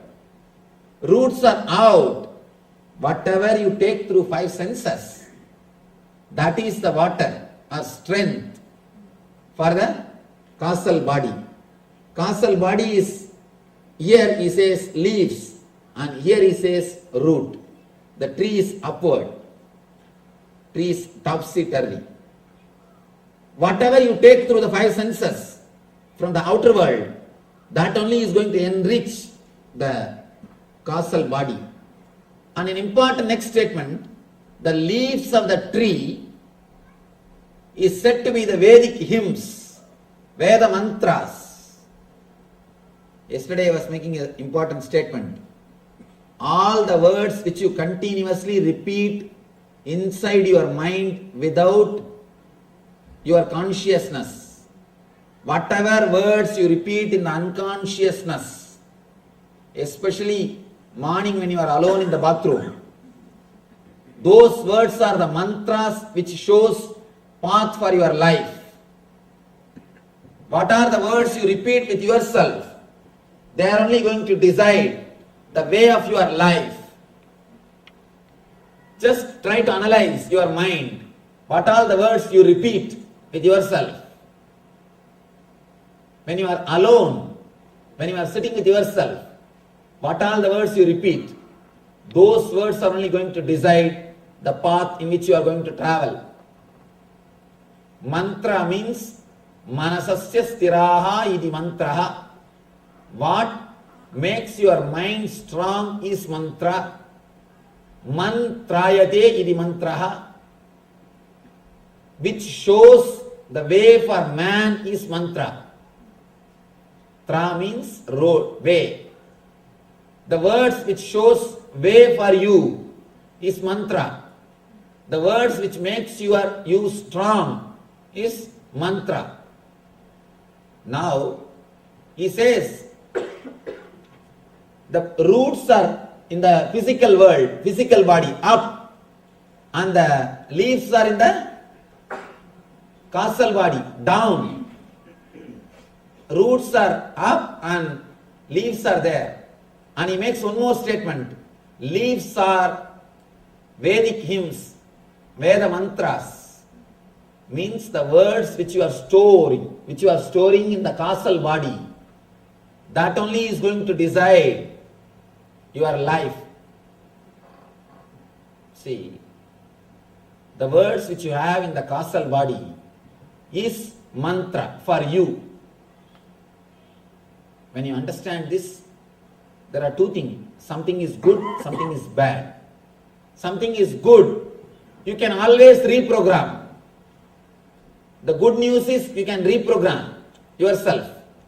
Bad news is as on now you are living in hell.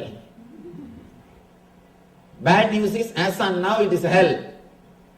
Good news is you can always reprogram. The causal body is filled with the unconscious thoughts. You must be careful about the thoughts or words which you are creating inside your mind unconsciously. See, you are so careful about the words which you speak, verbalize it, express it. But we are careless about the words which we use inside because we think nobody is going to know. If you are not careful with the words which is expressed, you know what will be the result. You know what will be the result. But you are not afraid. The words which you are using inside, be very clear. The words which you are using outside, if you are careless about it, you will have punishment from others. The words which you are using inside, if you are careless about it, you will have punishment from yourself. You will torture yourself. You will kill yourself. You will create more and more trouble for yourself. The words which you use inside should have the healing effect. Words which carries healing effect will always create fresh living energy in you. Krishna says, the leaves are the Vedas, Veda means knowledge. The leaves are the words which were engraved in the causal body, which are in you. Those words are so powerful, so alive. They are going to show way for your whole life.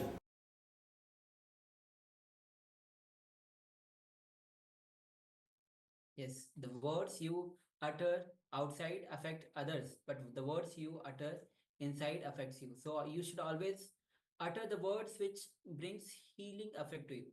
That's why most time when we get angry about outer happenings or other persons because of their reaction, but when we get angry, the words that we utter affects us. Any kind of situations, whether it is irritation, anger, the poison that we emit because of outside situations, but the poison that we emit inside, that affects us. So it's very important what kind of words that we utter inside. It's much more important that the words that we utter to others. Yes. So yes. So with this, we'll be entering into the internalization exercise and how the karma is created. We have the revelation by Swamiji on how the karma is created. Yes, so for this centralization exercise, we'll have a look at blaming others, how we blame others. See, when we stop blaming others, when we understand that we are responsible for everything in our life, we will become more and more aware of every action, more aware of every thought. So similar, we were speaking earlier in terms of bringing awareness and consciousness into our thinking system. In the same way, when we become more aware, when we understand that we are responsible for everything that happens in our life, we become more aware of every action we take, every thought we take, every thought we have. That awareness is enough. From that awareness, we will start acting intelligently. So let us have a quick exercise. Let us look in, and you require a pen and paper for this. Let's look in and write down how you have been giving silent permission to your misery. So for example, you've been getting frustrated. You have no clear plan, no communication. You're not communicating adequately. You're isolating yourself, avoiding feedback, and being confused, and perhaps not seeking clarifications from others. So just take a pen and paper and just look inside and write down how you have been giving silent permission for your misery by blaming others, by not taking responsibility, but instead getting frustrated, having no clear plan, no communication, isolating yourself, avoiding feedback, and being confused. So we'll be displaying this slide for you. Requesting everyone please gather a pen and paper. And it's important to have a pen and paper. Why? Because see, when we just contemplate, we have a look through, we analyze, yes, this is right, but we forget things. When we start writing things down, we start it starts letting the creative juices to flow. So not just that, so you're not making up stuff, but you start thinking, oh yes, this happened and that happened, and suddenly you can actually develop it into a lot more detail. So once you start writing down, it will just start flowing, and you will find there's a lot more detail. When you're just contemplating it, you're only contemplating, you're only touching the surface, maybe going a little bit deep, but not deep enough. So that's why I require you to write things down. So looking at, write down how you have been giving silent permission to your misery by not being responsible, by not taking responsibility for everything that is happening in your life. So if you have any questions, please feel free to ask us in the chat box. And let's start this internalization exercise.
Yes, you can now relax from this internalization exercise.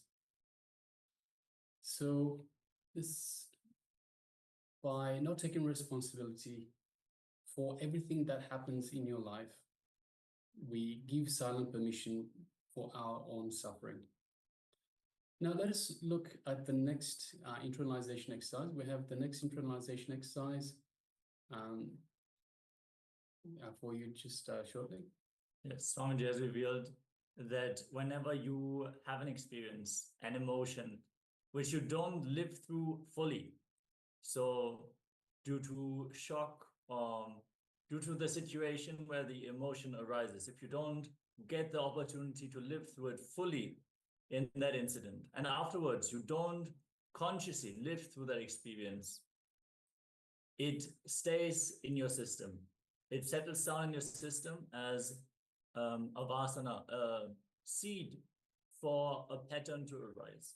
So that emotion, that unfulfilled emotion, seeks to be fulfilled. So it recreates situations that will trigger this emotion again and again until you completely live through that experience. You will see any experience that you live through fully, it will not create any addiction in you. It will not create any hangover in you. Only when there is a part which feels unfulfilled, you will crave for it. You will crave to recreate that experience and live through it completely. So any emotion lived intensely simply liberates you of that emotion, be it anger, fear, desire to eat, or attachment to any object or person. Yes, so let us now once again get the booklet and notebook and pen, and let us write down all our emotions and desires, and let us relive them. So write them down, so you have a track of all of them. Relive all your unfulfilled emotions and desires intensely. So what does this mean? So when you relive, Swamiji has taught us the process of relive to relieve, which means you relive the incident exactly in the same way, the emotion exactly in the same way, and you relieve the patterns that are related to that very emotion, to that very incident. So write down all the emotions that are unfulfilled, all the desires that are unfulfilled, and just live them intensely. So go one by one through each one of them and relive. So for example, the emotion, let's say you felt the emotion of fear. So relive that fear, relive it intensely. So don't put yourself in harm's way, but relive just the way you experienced that emotion in the first stage. Relive it in the safety of your own house. Relive it, and it has to be relived fully. So go through the whole emotion, feeling everything, sensing everything the way you felt, the way you went through it the first time, and reliving it fully will relieve yourself of that very emotion. Yes, and the importance here is to relive it as you experienced it. So many times we remember an incident from the past with our current intelligence, with our current knowledge, our experience. So Swamiji gave that example that you might have played outside in the rain as a child, and your mom would have shouted at you to come inside, otherwise you will catch a cold. You didn't fear that you will catch a cold at that time. You didn't have all these ideas. But your mom was ferocious and dragging you inside the house, maybe giving you a slap even. And you would cry and fear that your mom ruined your fun. She didn't like you having fun outside in the rain. All these ideas would come up in that moment. Now you would understand, okay, she was just taking care of you. She wanted you to not get sick, wanted you to be safe. But at that moment of time, you did not feel that. At that moment of time, all the intense emotion were active in you. So reliving means going back to that intelligence you had at that time, to that identity you had at that time, the way you perceive the world at that incident. So forgetting your current identity, your current intelligence experience, going back to the incident and living through the experience fully until the effect it creates in your inner space is not there anymore. So there might be very intense emotions we all have had in the past. And when we go back to the incident, it might be hard at first. Tears might roll, one might get angry, depending on the emotion one has experienced at that time. But as we live through the incident again and again, the memory will not leave, but the effect it has on our inner space, that will calm down.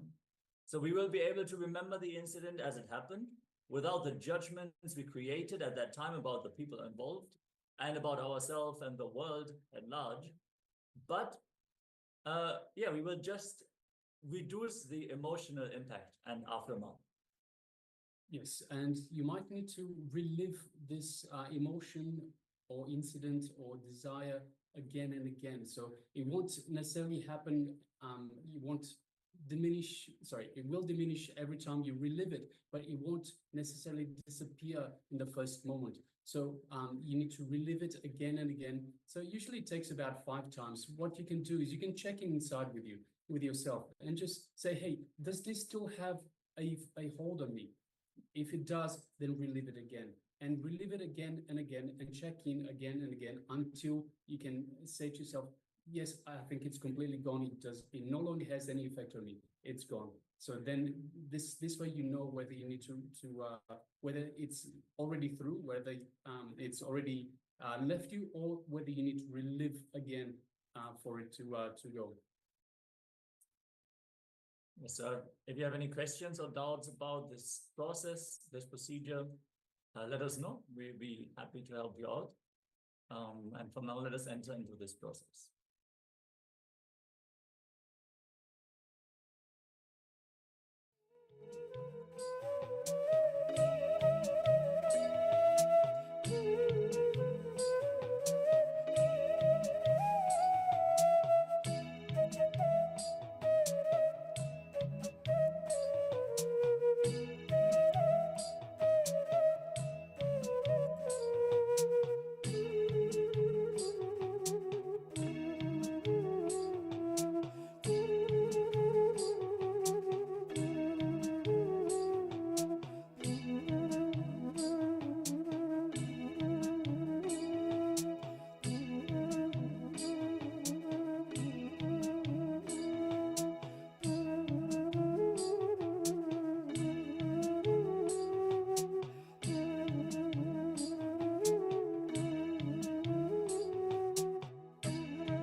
Yes, so you can relax now. So it is a very powerful process, a very powerful exercise that you can practice anytime on your own. So whenever you feel overcome with some emotion and say, hey, why is this emotion here? Go back and relive it and relieve yourself of that emotion. It is something that is part of the completion that we do on a daily basis. So whenever you feel that you need to do some completion, this is a very powerful technique. Yeah, and it's not that emotions are wrong or anything, but when they have a negative impact on our current life. So an incident from the past, which is in the past, it is not here anymore. That situation, it does not have a direct relation to what we are doing right now. But if the impact, the emotional impact of that situation still lingers in us, it will impact the way we make our decisions. It will impact the relationships, most of the time directly to our parents, because we will have many incidences with our parents and the close relatives from the young age. But what we do is we start projecting these experiences, these ideas that we created, we will start projecting them on all other people in our life. The relationships that we build them based on the understandings that we make with our parents, since they are the first representations of both agendas in our life. So we will project the ideas we create about our father on other male bodies in our life, and the ideas we build around our mother, we will start projecting them on all the female beings that we encounter during our lifetime. So it is very important to do the completion sincerely and rid ourselves of the emotional baggage that we carry from our childhood, so that we can encounter our relationships in a neutral space and make informed decisions, not based on the emotional hangovers from our childhood. Yes, and in fact, so we will be going through different completion exercises throughout the program, the Paramashivoham program. So one very important one, as Maharaj just mentioned, is completion with mother. See, the relationship with the mother is the first relationship that we have. And because of that, it is the relationship and it is the relationship that lasts, and the effect of which lasts the entire lifetime. So it is very, very important that we complete with the mother. So like that, there's a lot of other different completions, completion with the self, completion with others, and so forth. So there'll be exercises and internalization exercises that will be coming up throughout the program itself. And completion cannot only be done based on people, it can also be done based around certain topics. So, for example, wealth creation. Most of us will have some ideas, some incompletions related to wealth or health. In our life where we created certain ideas based on experiences that we had in the early childhood, where we were not able to cognize these concepts fully yet. We were not able to question other people's statements about these concepts. So we basically just developed our ideas based on our experiences in the young age, where we are not informed. And we are still carrying these ideas now, maybe in a modified way, but very deeply grounded in these experiences that we had. So if we have experienced extreme poverty in the young childhood, for example, this would carry on through our whole life. Or if we have experienced like very unfair behaviors related to money or the opposite gender, these things, they stay with us. They get rooted deeply, and it's important to bring awareness to them. We don't have to remove anything. We just have to bring awareness into these fields so we understand why we function the way we function, and then we can make informed decisions and alleviate ourselves of the emotional baggage that is directly impacting our decision making. All right, so next, let us move on to the next segment in our program for today, which will be a power manifestation segment. So in this power manifestation segment, we have the power of Mahima. Lahima and Garima. So there are the 8 great powers which are described in the various different itihasas and Puranas, the historic references of the Sanatana Hindu Dharma, the Hindu tradition, where it is described how these extraordinary feats are being performed.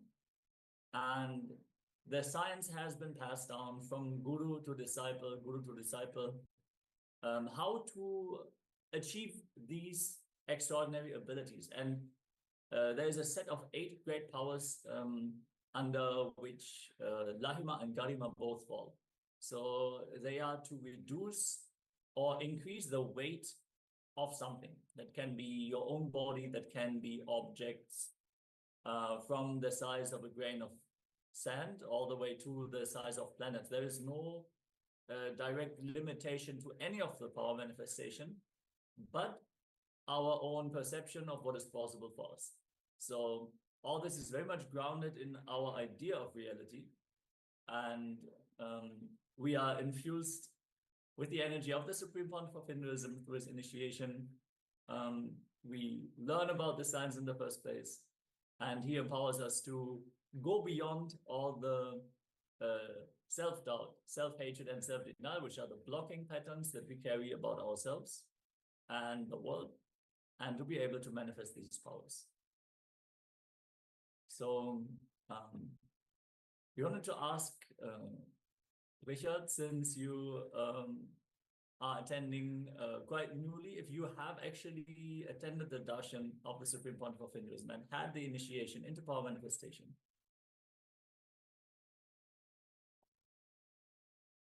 So if you would like to send the message in the chat, otherwise,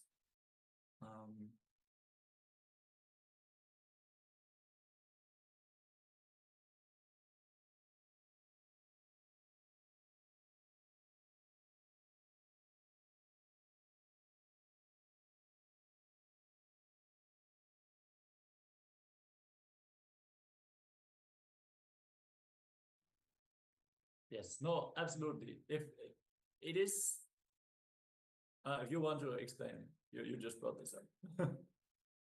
Yes, so, well, first of all, even having seen darshans on YouTube, so that is still darshan. So even though it is not live darshan, all the darshan videos, all the darshan,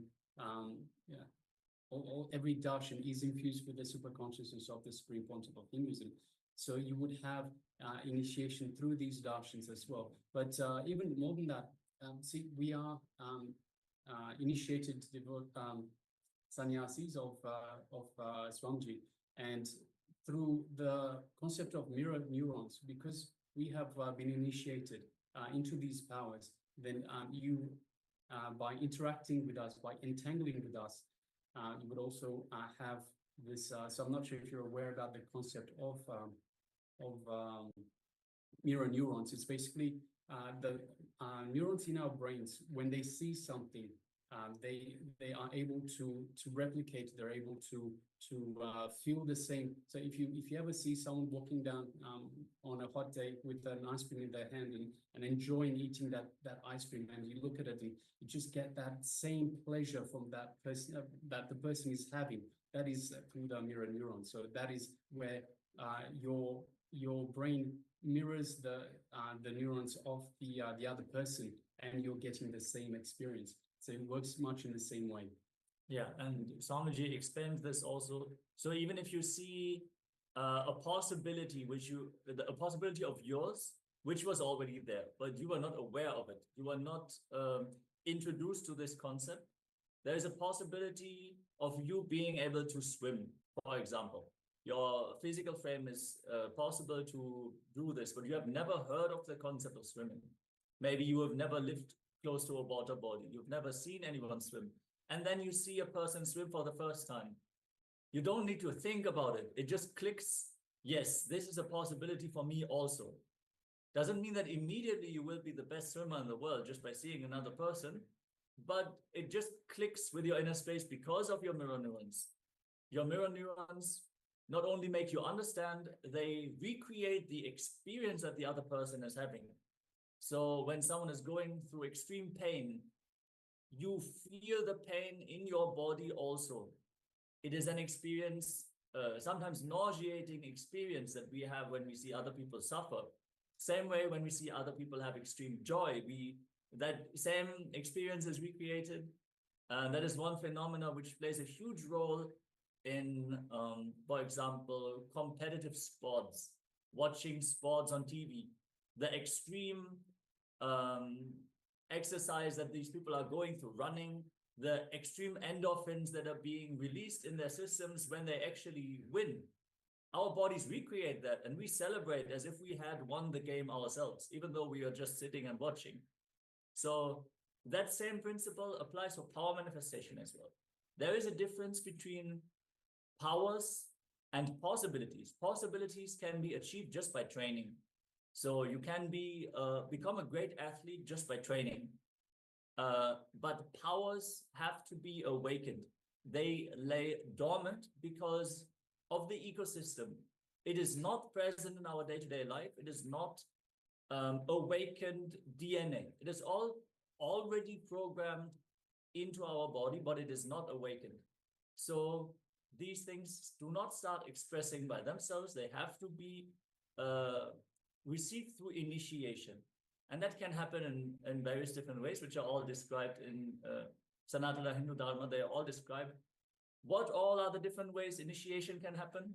That would extend the frame of the program right now. But all these things are being covered in the program also. So the concept of mirror neurons is usually covered on the first day so that people are introduced to the concept. But since we have new participants here, we wanted to expand on this for the context. All right, so now let us move forward with the power manifestation itself. So we are manifesting the power of Lahima, which is reducing the weight. So again, that can be of any object or our own body. In this round, we are going to reduce the weight of an object which we can hold in our palms. So you can select any object. You should be able to hold it in your hand. And if you have a weighing scale available, that would be optimal to determine the exact weight of the object. Yes. Okay, the participants are getting the weighing scale, requesting also all the YouTube viewers, Facebook viewers, all the participants across all the social media channels to get ready. Get your weighing scale. If you do not have a weighing scale available, there's also the possibility to install a weight scale estimation app on your phone. Just make sure that you have a way to measure the weight of an object. And you should use the same means of measurement for before and after, naturally. So you have a precise idea of by how much the weight has changed. So, all right, if you're all ready, you have an object also that you want to manifest the power with. Great. All right, so let us start by taking the initial measurement, note down the numbers, and get ready. Once you have determined the weight, we enter into a small meditation just to reduce the number of thoughts that are happening in our inner space and connect to Swamiji in our inner space. Yes, let us close our eyes, sit comfortably with the head, neck, and spine in a straight line to allow for the free movement of the Kundalini energy up and down our spine.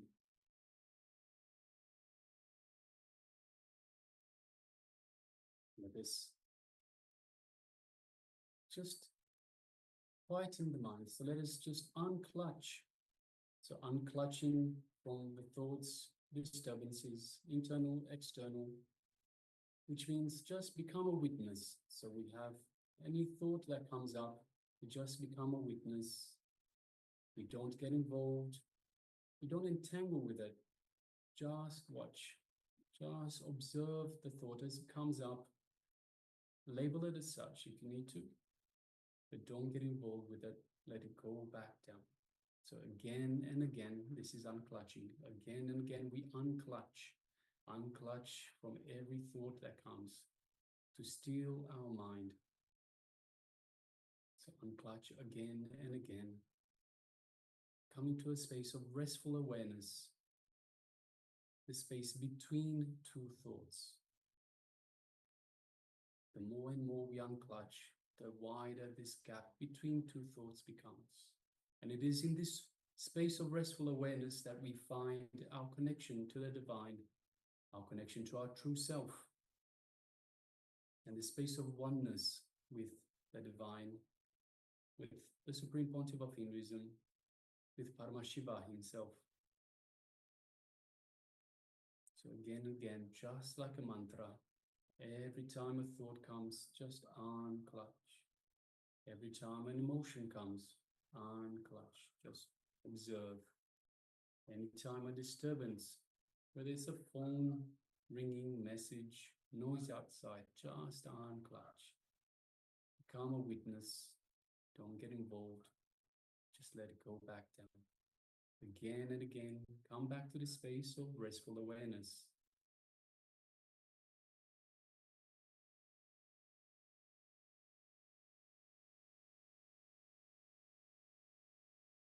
Now let us move our awareness to the Ananda Gandha, which is located just below the heart center. So the heart center is in the middle of the chest. Just below that, a couple of inches below that, we have the Ananda Gandha, which is our inner space. And let us visualize Swamiji in this inner space. Just a mere remembrance of Swamiji in our inner space invokes the Master. He's available, he's waiting for you to reach out to him. So just visualize Swamiji in your inner space. Feel your feeling connection to the Master. And as you bring your awareness to this connection, feel it getting stronger. You can feel Swamiji's love, his compassion, his infinite grace just radiating, showering on you from your inner space.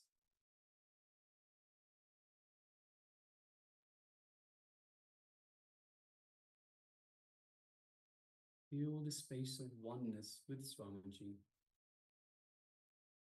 in your inner space. You are one with Swamiji, the Supreme Pontiff of Hinduism, the living avatar,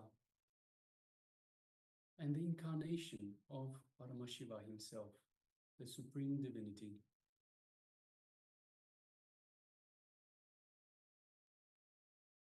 Just take a moment to feel the superconscious energy that is radiating from Swamiji, from your inner space, permeating, reaching out to every corner of your body, every one of the trillions of cells in your body.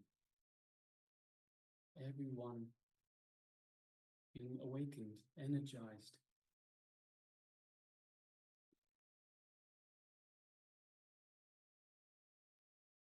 Now let us bring our awareness to the third eye, the Anya chakra, just between the eyebrows. And just gently gaze through the third eye into Swamiji's third eye.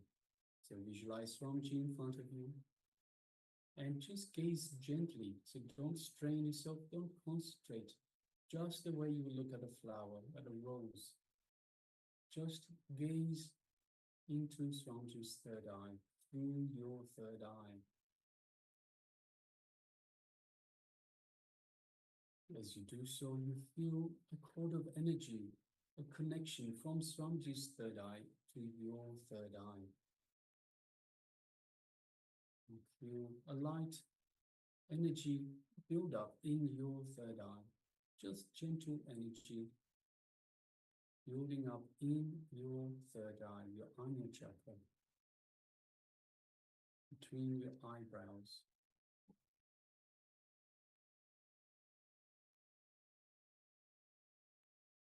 Just take a moment and feel all of that as Swamiji is awakening your third eye,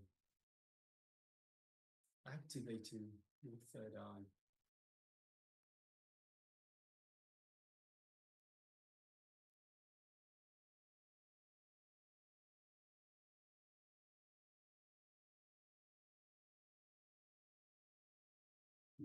Let us start chanting the Mahavakya, which is the cosmic code word that Swamiji has given us to further strengthen this feeling connection.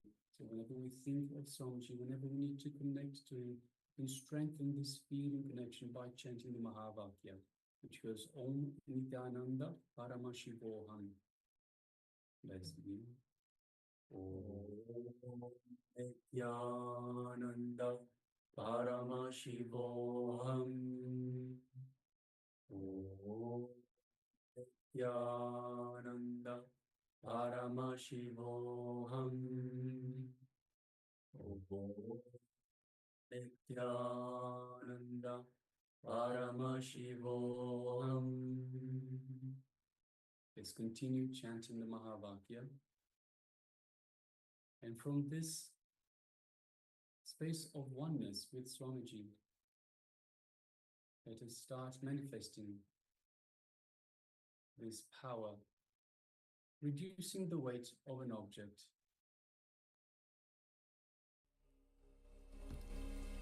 Let us begin. Om Nityananda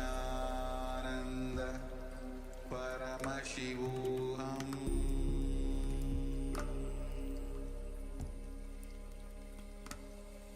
Om Nityananda Paramashivoham.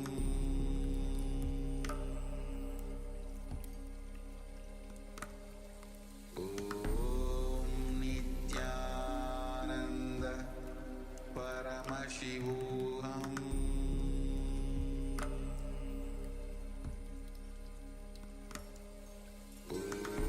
Om Nityananda Paramashivoham. Om Nityananda Paramashivoham. Om Nityananda Paramashivoham. Om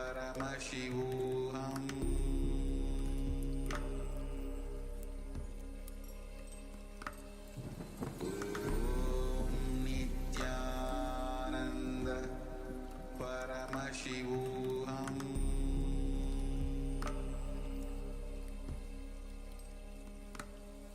Om Nityananda Paramashivoham.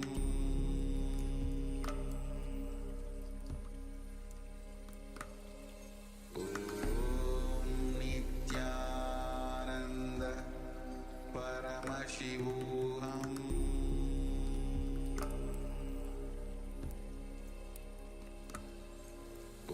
Om Nityananda Paramashivoham.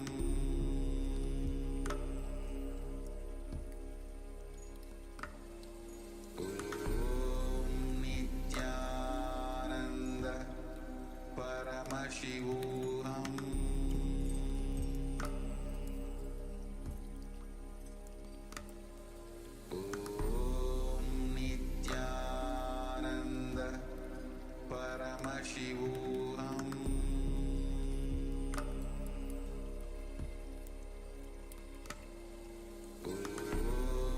Nityananda Paramashivoham.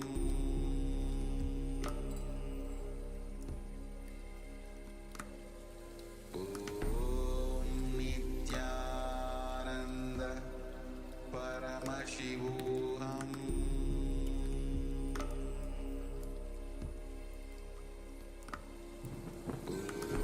Om Nityananda Paramashivoham.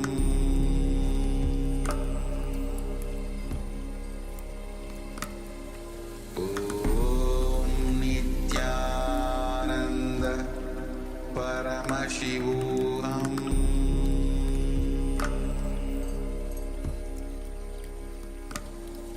Om